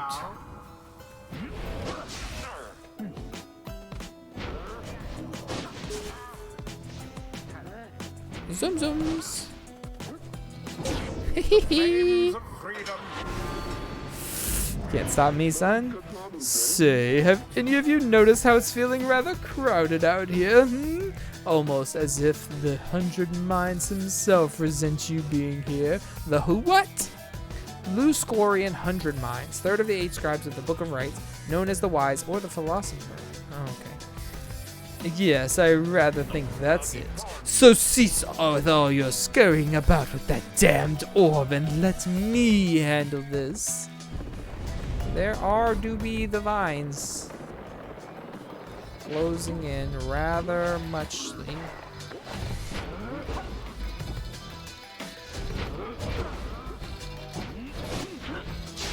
Poor Jodariel. No, I got him back. Ah. No. Oh no. Haha. Away with them. Goodbye. Slam it home. And it is done. Fine, yes, the Nightwings did prevail. Their hapless adversaries stood no chance. This guy's so mad that we're good at the game. The Rite Is complete. complete. Good. That imbecile of a sap. So much talk and hot air. We did it. One step closer, everyone. Yeah, that's how we do it, people. Well, my. Oh, worry not, oh Nightwings. I'm not angry with you, honestly. But I am very, very, very, very disappointed. I thought perhaps that we had something going here between us. You scratch my back, I scratch yours, and all. Instead, however, you decided to spit in my face. Fine, we'll have to see where all your rudeness gets you. Now, ta-ta. Always is there greater knowledge to be gained. Can't even see her experience bar because her head is so It would big. appear that Rukey's not too old to learn new tricks. You're right, he's not. Faster, stronger, and a little better looking too. I mean, is there anything I can't handle? That's a great question. Rukey, probably not. Alright, over here, we're on this side. When Rukey banishes adversaries by casting his aura, the blast can banish nearby adversaries. So a shotgun or Rukey casts his aura 50% farther than usual.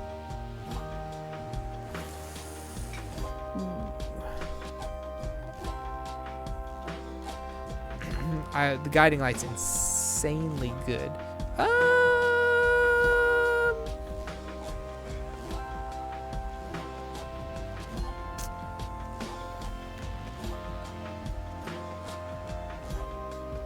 So do we like the splash damage, or do we like the 50% longer snipe range? I wish I knew how long his current aura is.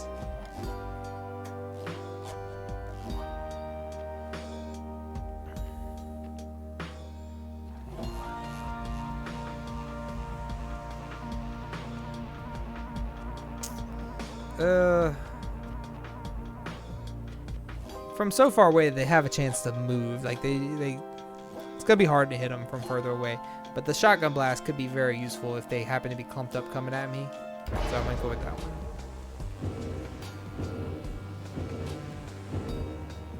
Yeah, see, now I understand the green bar. Like, it looks like she leveled up, but she didn't, Avi. And that's because that's just enlightenment for next time. Until the next Rite. That was well done, my kin. I am beginning to see why your companions vouched for you. Don't let it go to your head, of course.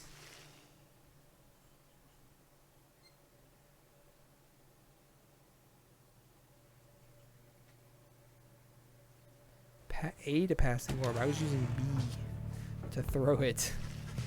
After triumphing over the Chastity in a decisive victory, you return to your wagon to consider your next move.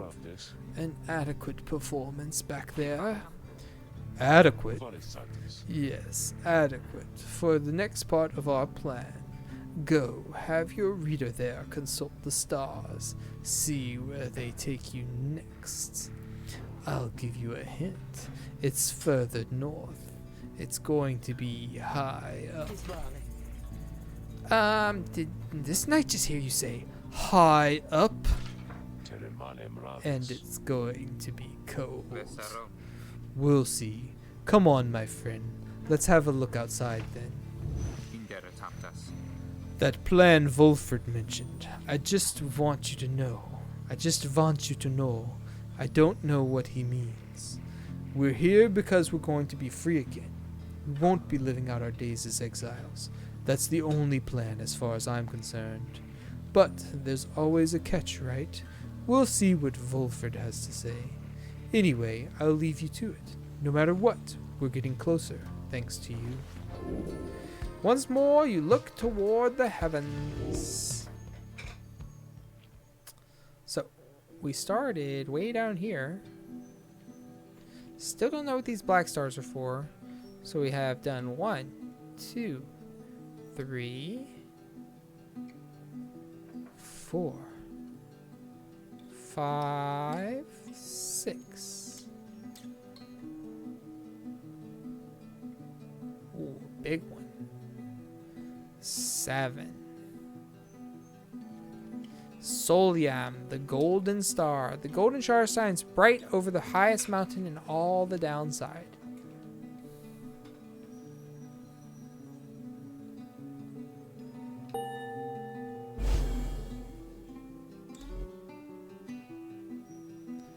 Well then. So, now you see it for yourself. You are summoned to the north, where looms Mount Jodariel, the sacred mountain on whose summit the rites were first conceived. Whether its summit is the downside's closest point to the Commonwealth, or the farthest, none can say. And at the very top, the fall of Soliam. According to the stars, the next rite shall soon commence here. The temple at the highest point in the downside exists to honor the 8 scribes. You confirmed the stars indicated this exactly. Volfred, sir, how did you know? Volfred smiles back at him, but you sense his thoughts, as though he is directing them at you. I too can read, my kin. And speak in English? Forbidden though the words may be. Whatever. That's what he sounds like, but I'm going to keep giving him like a vaguely creaky voice because he is a tree after all. He turns back to Hedwyn. Your reader's skills, while rare, are not unique, but, as I said, I'll let them do the job. I see that you have something special going on here, which benefits the plan. What plan? I thought this was about our freedom. Oh, fear not, my boy. It is indeed. Plenty of time to tell you all about it on the way. For now, however, you look like you could use some rest, and for that matter, so can I, if you'll excuse me. You sense your companions are exhausted from their recent travels. Given the road ahead, you agree it would be best to take the night to recover as much as possible. Anything in here? No? Securing the wagon for the night, making a snack, warming up near the campfire, shadow boxing, warming up by the campfire, packing for tomorrow.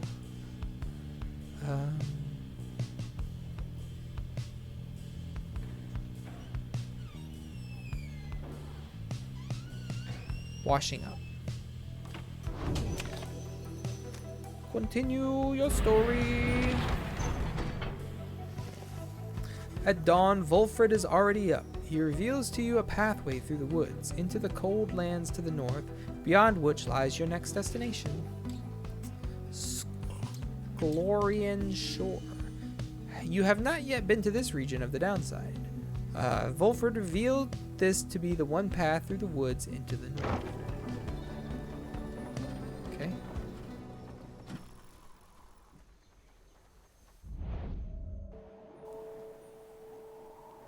Sklorian Shore. It's pretty. It gives me Mega Man vibes. You get clear of the woods at last and arrive in lands grown cold in the shadow of Mount Alodiel.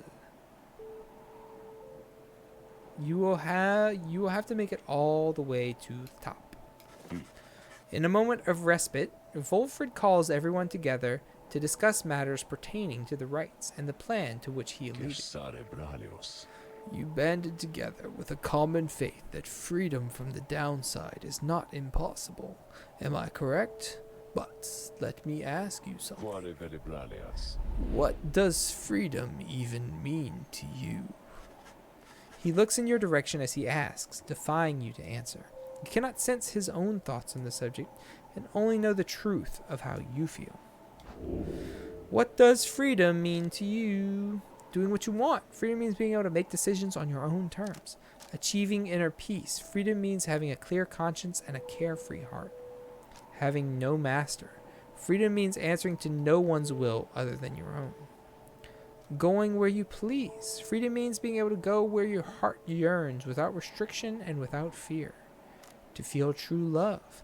Freedom means not having one's strongest feelings and emotions repressed or rebuffed.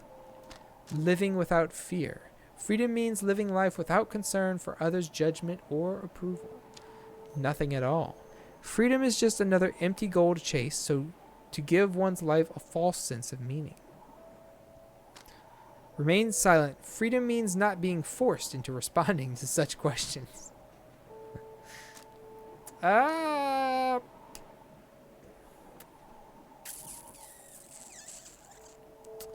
like the way they describe this.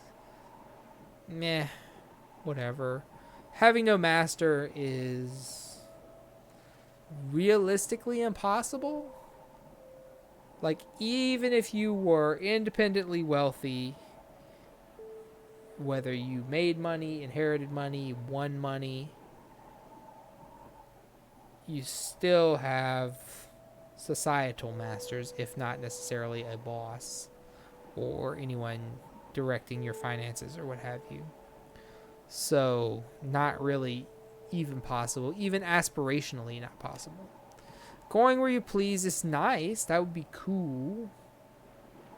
Without restrictions, without fear. I'm big on the no fear aspect that we're getting at with a couple of these.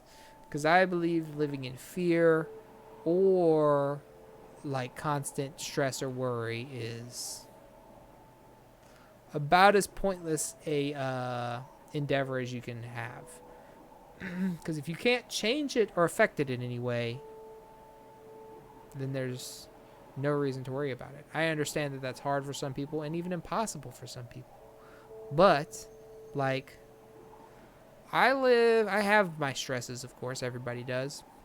But I try to live a pretty stress-free life, which includes just, like, taking things as they come, kind of. Like, if things are going to happen, they're going to happen. And there's not a whole lot you can do about those specific things. If there is something you can do, like if you could be a better employee at your job to ensure your job security or promotion, then yes, you have control over that. But if you're doing your very, very best and they still have issues with you, well, that's not your fault. There ain't shit you can do about that. Same with family members or friends. If they don't like you for whatever reason they have, or they have any issues with you, well, not a whole lot you can fucking do about it, right? Like, if you didn't actively do anything, then what can you do? So I don't believe in stressing about that shit, or like the weather might be bad when we travel this weekend. Like, it might be rainy or icy or whatever. And so we will be careful, but what's the point of worrying about it today? You know, there's nothing I can change. I'm not going to go buy chains for my tires. I'm not going to not go unless it's so bad that you can't even leave the house, really. So what can I do? Nothing. I can just tackle any obstacles that come up as I do my journey. So I don't like the stress thing. I don't like the living in fear, living in doubt. So I kind of like this one, without restriction, without fear. That would be nice. It would be nice if I could go where the hell I want, not have to worry about the money or working a job or the dangers of the place you're going to. Like, there's a lot of places I'd like to go in the world that I'm just like, maybe I could have justified going to these places when I was younger and definitely didn't have the money to do it. But like now, like, I have a family. I had a family. I had people I love and care about, but like, I have kids and stuff. Like, I don't want to go to China or Russia or whatever and do the tiniest thing wrong and you just get imprisoned over there for who the fuck knows how long. Nah, that ain't for me. Freedom means, like, I would love to go to Russia and like ride the train all the way across, like however long that takes. Not that I could possibly do that, because like I have to be at my job for almost 3 more years before I get a 3rd week of vacation time. Much less the money to do that, you know. To feel true love. Freedom means not having one's strongest feelings and emotions repressed or rebuffed. I don't like the way that's worded. Like, if they don't feel the emotions back, then you should get rebuffed. And you should find someone that feels the same way you do about them. So, I don't like that one. Living without fear. Freedom means living life without concern for others' judgment or approval. See, this I like a lot. I do like to have others. I don't give a shit about other people's judgment, as I just said. Like, if they don't like me for their own reasons, well, it is what it is. Not a whole lot I can do about that in general. If I did something specific that they don't like and they tell me that, well, then I can maybe work to change that or explain to them why I did it that way. But if they don't tell me and they just choose to keep that to themselves, well, what the fuck can I do about that? As for others' approval, I'm gonna say I don't give a shit about that, and I don't really.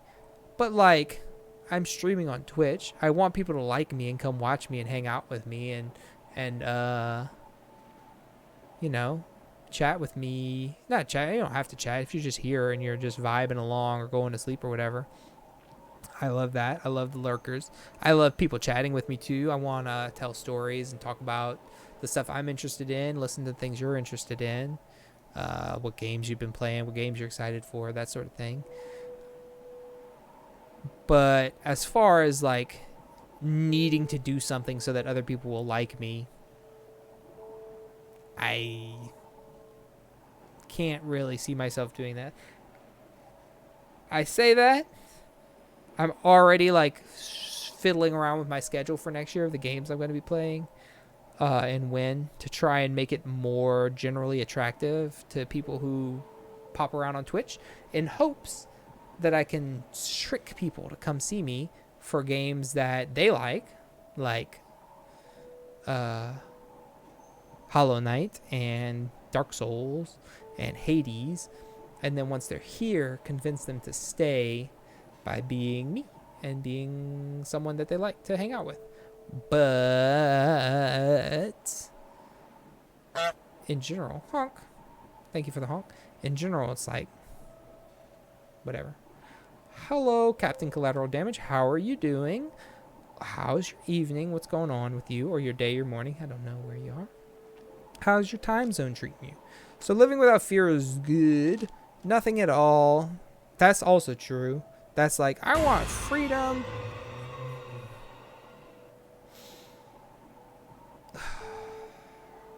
Thank you for the jump scare. Do good. So, what are you up to? Are you playing some games yourself, or are you just vibing around on Twitch? You working? This is true to its own extent, but and the remain silent. This is pretty clever. Not being forced into responding to such questions. I like that.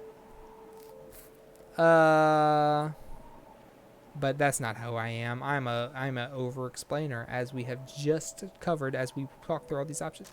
I'm gonna go with going where you please, because not having to fear or be restricted by the societal makeup that I have vaguely been complaining about for the past 3 years would be sick. Finished GM prep for my Pathfinder game tomorrow, but it's pretty late here, so I'm just gonna watch something. Nice. That's cool. I'm vaguely aware of Pathfinder. We played the Pathfinder adventure card game, but I've never actually played real Pathfinder. I did play D&D 3.0 and a little bit of 3.5. And then I'm currently in a 5th edition game, although we have not played in like a month and probably won't play for another month. So, holidays, right? But welcome on in. I'm Spiegel. I do all kinds of things, but I would say I mostly play retro-ish games. Yeah, different rules of publisher. Yeah, I know it was like the response to 4th edition. Like 4th edition came out and everybody hated it, kind of. So Pathfinder was like a throwback to 3.0 and 3.5. Which I played a lot. I've actually played a lot. I say I played some. I played some actual D&D 3.0, 3.5, but I've played a lot of Neverwinter Nights and Knights of the Old Republic, which are like heavily built on the 3.0 engine. But anyway, I'm Spiegel. I play all kinds of stuff. I have a giant backlog that I'm working my way through. So I would say mostly I play older games. If I'm excited about something new, I will get it. The new games that I've gotten over the past few years include Resident Evil 2, Resident Evil 2 Remake, Resident Evil 7, Resident Evil 8, Metroid Dread. And then I have a handful of Switch games, but I haven't really played many of them. Those are mostly like by my son's behest. Pathfinder's 1E is 3.5, but slightly different. Pathfinder 2E is its own thing, but I'm enjoying it. Nice. Yeah, so actually my D&D campaign, so we're running the Curse of Strahd, if you're familiar with that. And we're relatively near the end. And what our general plan is after this is over, let me go over here real quick, is once we finish Strahd, we're going to start a new campaign, but it's not really going to be a campaign. It's going to be like an Adventurers Guild type thing. So we're going to expand our group to add in like 2 or 3 more people. And gonna basically have rotating DMs. So instead of having all the responsibility on one person for months and months and months, you'll have your characters, and if you don't like your character, you can switch. You can set them aside at the Adventurers Guild and bring another character in of a similar level and power level and stuff like that. And it's going to be not necessarily one-shots, but like small contained things. Like it might be 2 or 3 linked scenarios or whatever, and that way it'll be more okay if somebody, like right now, if one person's gonna miss a session, we have our DM and five players at this point. If one person's gonna miss, it's fine. We can catch them up later, and somebody can kind of control their character. If two people miss, we basically don't play. So that happens fairly regularly. But if we have, say, a rotating cast of DMs and then a rotating cast of characters, even if the DM isn't available, somebody else could be like, I have this one shot, let's do that, and we play for our 4 or 5 hours or whatever and do that adventure, and then next time, a week when the DM's back, or 2 weeks later, the one that was running whatever we were doing before, we can just pick that right back up. So that should be pretty fun. But anyway, to finish my introduction, I'm Spiegel. I live in South Louisiana in the swamp, so welcome into the swamp. We play, like I said, mostly retro games. This game isn't exactly retro, I would say. It is a few years old now, but I've been wanting to play Hades, but I love Supergiant's games. I love them so much, and so I wanted to play them in order, because, like, you know how, like, if I was playing, say, a Zelda game, and I played Ocarina of Time, and then I skipped Majora's Mask, which this is true for me, and then I played Wind Waker. Now, once I finish Wind Waker, if I go back to Majora's Mask, I may be, like, kind of let down by some of the mechanics that I miss from Wind Waker, or maybe I played Twilight Princess, and then I skipped Skyward Sword and jumped straight into, well, I skipped Twilight Princess, Skyward Sword, jump into Breath of the Wild, and I love Breath of the Wild. Well, now I'm not going to really want to go back to that old formula. Maybe I will. Maybe I'll have a nostalgia date. But so I like to try and play things in order as best as I can, just so that I don't skip over any mechanics or have like a quality of life thing in the new game that I really like that's just missing from the old game. I'd rather play the old game as it is and not be like, oh man, well, the later game did this that I like so much better. But anyway, so I've been wanting to play Hades, and next year we're doing real-time gamer moves, because this past year I played my first ever Souls game. I played Demon Souls on the PS3 that I've had forever, like forever since it came out. And I played it for the first time, and I really liked it. Like, obviously I was mad at some points, but for the most part I liked it. And so I got excited, and so this coming year I'm playing a bunch of Souls-like games and games inspired by them. So I'm going to be playing Dark Souls. I'm going to be playing Dark Souls 2. I'm going to be playing Bloodborne. I'll be playing Hollow Knight. I'll be playing Hades, which I know is more of a roguelite, but it has that difficulty curve of the Souls games as far as I can tell. But yeah, I played Bastion a long time ago, and I loved it so much. Now, I bought Transistor and didn't play it for a long time. So I played Transistor last year, and this year's Supergiant game is Pyre, obviously, as you can see. And then next year, I'll be playing Hades. And then, if I'm lucky, Hades 2 will come out in 2024, and I can jump right into that off the back of the first Hades. Yeah, I'm excited for Hollow Knight. Metroidvania is probably my favorite genre. I love Castlevania games, specifically of the like Symphony of Night style. And I love the Metroid games. I played all the Metroid games last year. That was the series I caught up on last year. I try to catch up on a series I've neglected every year, which last year was Metroid, and this year was, and I played up to Dread, obviously. And this year I played the Metal Gear games. I played Metal Gear Solid, Twin Snakes, Metal Gear Solid 2, 3, Peace Walker, and Metal Gear Solid 4 I just finished last week and jumped into Pyre here. But yeah, I stream usually on Tuesdays and Fridays from about 7:30 to 11:30 midnight Central Standard Time. This week I'm off because of the holidays. Obviously, we're going to be traveling and stuff over the weekend. So instead, we're leaving on Thursday, so I moved my Friday stream up to Wednesday, and I didn't want to stream Tuesday, Wednesday. So I'm here tonight on a Monday. So welcome on in. I'm glad you're here. I hope you enjoy. And if you want to come back, drop a follow. I will, like I said, I'm here relatively late most nights. And I have a bunch of cool late night streamer friends that I found, so I will be raiding off to them relatively soon because we're getting near the end of tonight's session. And maybe you'll like them as well.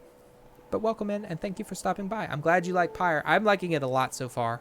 I just love the Supergiant games. Their art's fantastic. The music is exceptional. And you can see the clear...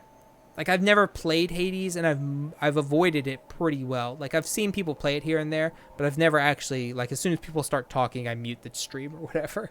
So I don't really have any spoilers or anything on it. But you can see the clear growth from Bastion to Transistor to this game of, like, the directional aimed attacks and the bullet hell type mechanics and stuff like that. More so in Transistor than in this game. But you can see that growth into what Hades is. And then Hades, like, obviously you have stuff that you can choose to make the levels easier or harder or whatever. And that harkens back to the potions or the whatever they were, the brews. I can't remember what they were called in Bastion. So I'm going to go with Going Where You Please because I kind of like all the stuff that goes with that. None of these are a perfect answer, but this is the one I like the most for me. You tell Volfred that freedom means... Also, I try to do voice acting if it's necessary. I am awful at it, but it's fun for me. You tell Volfred that freedom means having the ability and means to go where you please, when you please. The opposite of being cast into exile and forced to chase the stars. He considers your remarks for a short while. Borders and boundaries exist not to limit freedoms, but to protect them, though perhaps this is debatable. Admittedly, we are not very free here in our exile, where the elements, if not the stars, conspire to prevent us from going where we please. Yet, if following the stars should lead us to an even greater freedom, then I should like to think we're making a worthwhile trade. He then turns his attention to the whole group. Now, let me tell you all what freedom means to me. Freedom means to live life without fear. I mean, that's part of why I chose my answer, but okay, fine, you correct me if you want to. To be able to indulge one's curiosities and passions, at least the ones that cause no harm to others, without the constant threat of judgment and reprisal. Yeah, I'm down for that. That sounds good to me. Freedom means not being made a criminal for what you know, or whom you love, or what you choose to think or not think. He looks out toward the distant mountains. Within the next few days, your time in exile could come to an end. You could see the Commonwealth once more, and you would be exalted there, given the highest honor, the opposite of how you got here. But you would not be truly free, I think.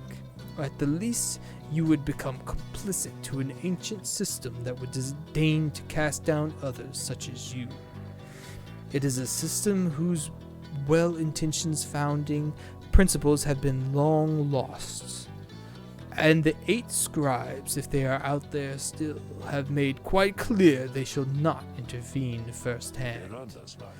This is where you come in. He turns to you and everyone again, looking to each of you. Long have I wished to gather such a group, that together you might see that seeking freedom only for yourselves is too modest of a goal. You share a higher calling now. The plan then is this. Oh, I forgot to switch back. My bad. We free each other from the downside through the rites. Then we meet up on the other side. We organize. Each new moon at dusk, we join together at the Spiral Sanctum, the burned-down remains of the old capital of the Commonwealth. The remains stand as a warning for those who would seek to spread forbidden knowledge. We need as many of us there as possible. My agents on the other side shall explain the rest. You're plotting a revolt. Just so. I am asking a lot. You do have other options. Deceit, however, is not one of them. The reader and myself, you know by now that we can see through it. But you need not be a part of this, nor is it in my interest to coerce you. You may go your own way if you wish. Live out your remaining days here, like so many others. So, if anyone coming among you prefers that, if you cannot see yourself continuing to strive together in the Commonwealth, as you are doing here, then speak now.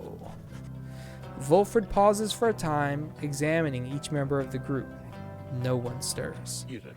Very good. Some of you consider yourselves friends, some others not, but all of you are bound together through the rites and are integral to our plan. Remember that. You seek true freedom, you will not find it waiting for you in the Commonwealth, but together you could bring it about, both for yourselves and others. That is my promise. Then he lets out a long breath. That's it. I ask you all to think on this, and let's reconvene along our journey to the summits. Volfred turns toward the mountains, leaving you to consider what he said, and plot the wagon's northward path. Well, I don't really plot anything. They present things to me as if I'm going to make a choice, and then it's literally you have one option. Pathway leading north to the Sacred Mountain. Volfred indicates this is the only way to reach the base of Mount Alodiel.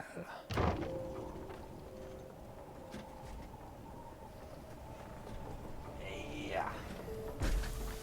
Gonna mute myself for a second so I can refill my water without glooping you.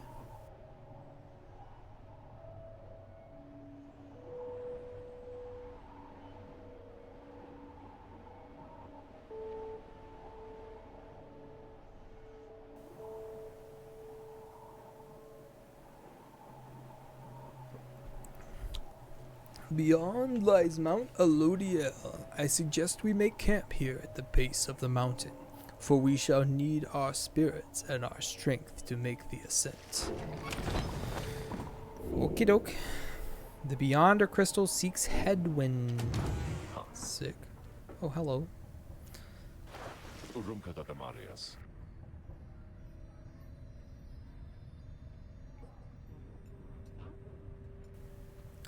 There you are, my kid. There was something which I want to discuss with you in private. Volfred stares at you rather intently as if reaching out to you, and then... You do know what it means to be a reader. Those such as we are not limited to reading pages from a book. Though your ability in this, I sense, is nascent still, mere flashes, uncontrollable. I see as well now that they haven't told you yet, your friends, and that explains a lot. They haven't told you readers such as you cannot go free. What? I had wondered why you would insist on pressing onward with this group. In light of this, the answer then was plain. You simply did not know or fully realize. They did not deceive you, by the way. There is no reason they would know themselves, other than Tariq, who shall not influence your thinking in such matters.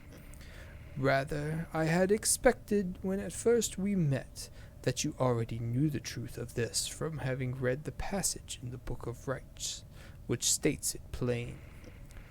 Only those who shall conduct the rites firsthand shall walk the path toward enlightenment and become eligible to regain their freedom.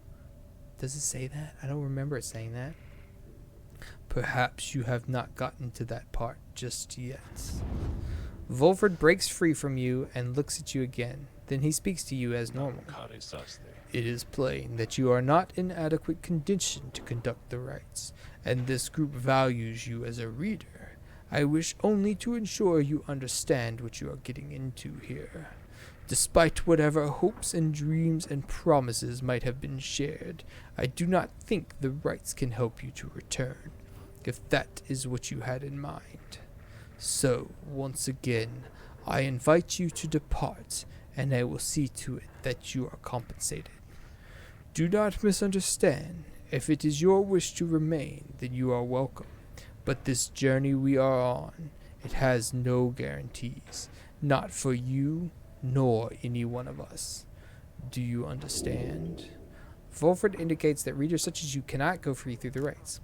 Say you understand there's more at stake here than your freedom alone, and besides, perhaps there is a way. Say you do not care. You have learned in life to keep your expectations low and tempered. Say nothing. If Volfred really wishes to know your thoughts on the subject, he knows where to find them. Nah, I understand.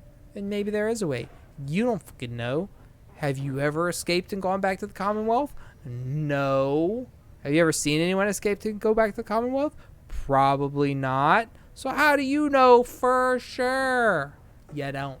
You do. You have a deep knowledge of the rites, but just because nobody succeeded before doesn't mean it's impossible. You understand the words of warning, yet just the same, you choose to carry on. There is more that you wish to achieve on this journey than freedom for yourself. I admire that, my kin, then. Very well.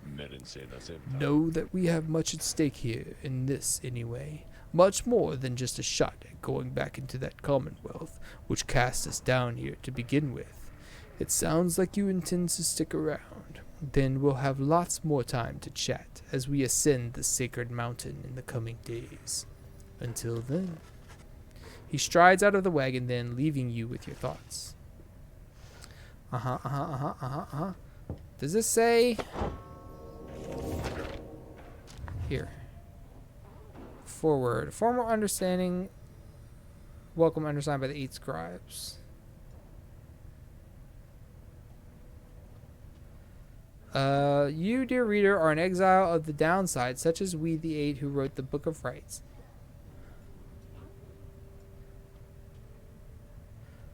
That you possess it and have capacity to glean its words is testament enough to your potential. Thus we reveal a path from this forsaken place to freedom, a homecoming and glory. The stars themselves shall be your guide. Ere the turning of the year's first solstice, seek the nearest longitude beneath the brightest of 8, as they align as shown. Arrive as a triumvirate, clad in the raiments of the rites, bearing this book. Oblige the voice that tells you more. Okay.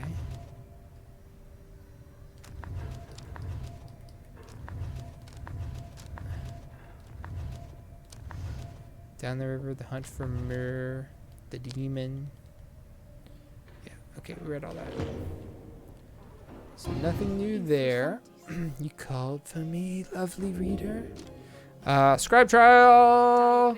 You need but ask, my reader. And you need but indicate who will be my student. Well, it's gonna be Hedwyn. Hedwyn. Hedwyn. I always miss the big letter at the beginning. Yeah, sure. You ask Sandra to administer one of her special trials for Hedwyn. Oh, you must mean that nomad boy. So innocent, that one. I should have a lot of work to do with him. Then let us bring him forth. Soon Hedwyn appears in heed of the summons. Hey, my friend, what's going on? Trial time, baby. Well-balanced abilities and rights, but no exceptional advantages. It's fine. Ka-chong! 160. They give you a big advantage in these things. The apparition Sandra appears and unfastens her mask. Listen well, boy. You answer to me here. Understood. You are a fool. Do not talk back to me. Your reliance on your friends is such a burden upon them. Let us see what you can do without their aid, save for that of your lovely reader there. Ooh, they got a big one and a doggo. Oopsie daisy.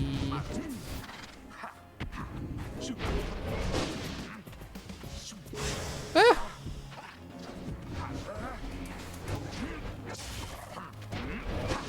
Oh, I didn't even realize he passed it. Mine. Ah! Oh, dang. Nice catch.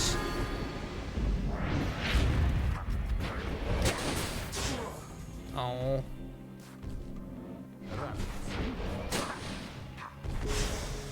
Whoa. How did that not hit?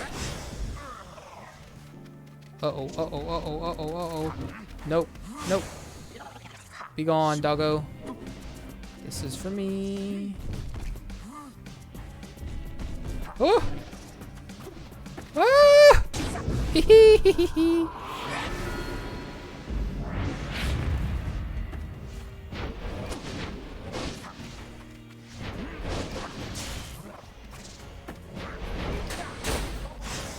They get them both? No, just the one.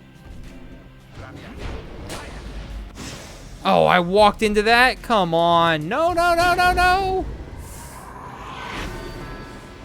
Dang, it was going around me and I just walked right into it. Bruh, I can't hit them at all.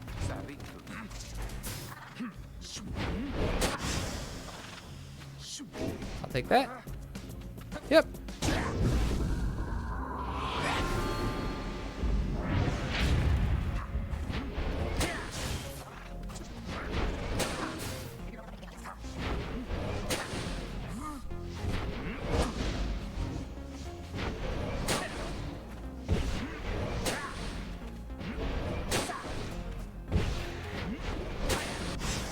Ouch. They got me. They got me. Oh shit. Oh shit. Oh shit. Oh shit. Oh shit.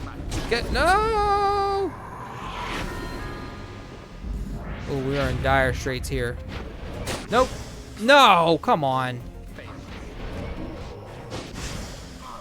Bruh. Fuck. We lost. We lost. I'm trying to dodge because I'm used to being able to dash around. Dang, that's the first time I ever lost one. It's the first time I ever lost anything. That did not go well. Pitiful. The nomad boys all spark, but no fire. I would tell you not to waste my time, boy, but the truth is that my time is there for you to waste. Summon me when you are feeling more prepared. Yes, we can do better. That one again? We shall see if he fares any better this time. He will, okay? I believe in him. She's very patient. I'm a real boy.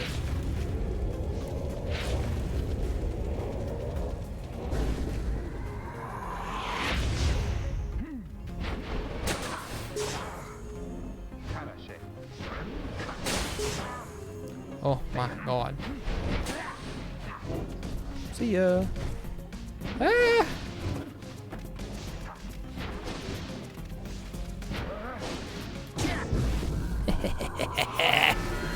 Sucker! Baited you into that one.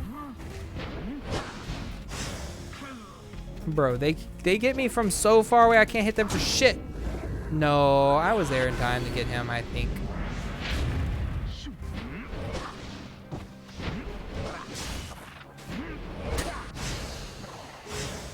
Oh, he got me back. It's okay. Oh, don't get stuck. Oh, nope. Not today. Jump over his ass.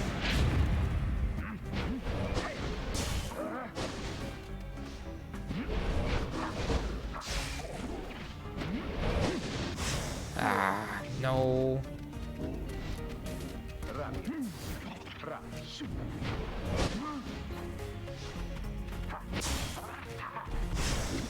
Oh no. Oh no. Get him. Oh man, I thought I got him. That's okay. Now they don't have the big numbers advantage on me. Oh shit, might not be enough. Fuck's sake.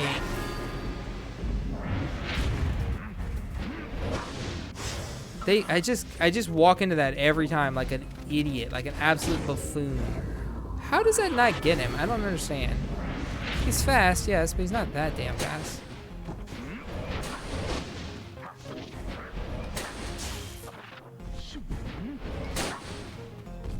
How did that miss? Alright, thankfully this thing is slow AF.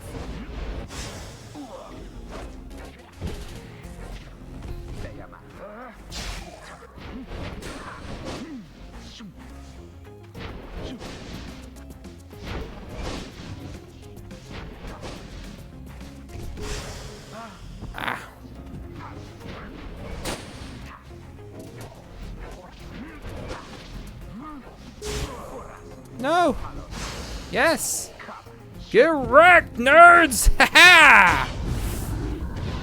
Mooncrest saved my ass. I feel like thinking was trickling way more than 33% of the time. Hedwyn champion. We did it. It seems you did indeed, boy. Your performance was sufficient and you passed my test. Thus, congratulations are in order to you and to your lovely reader. Now, farewell. We're spinning, we're rocking, we're turning, we're moving.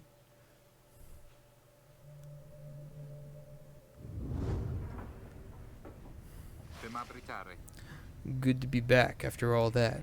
Say, what's that you have there? I received Gold's Bracer for completing Hedwyn's trial.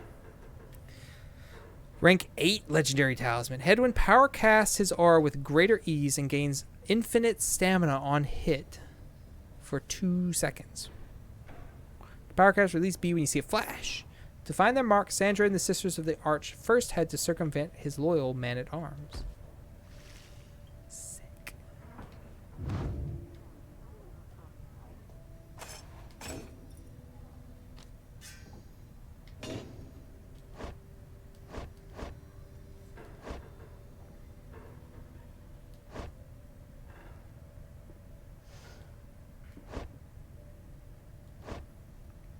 Alright, we'll stay with those for now.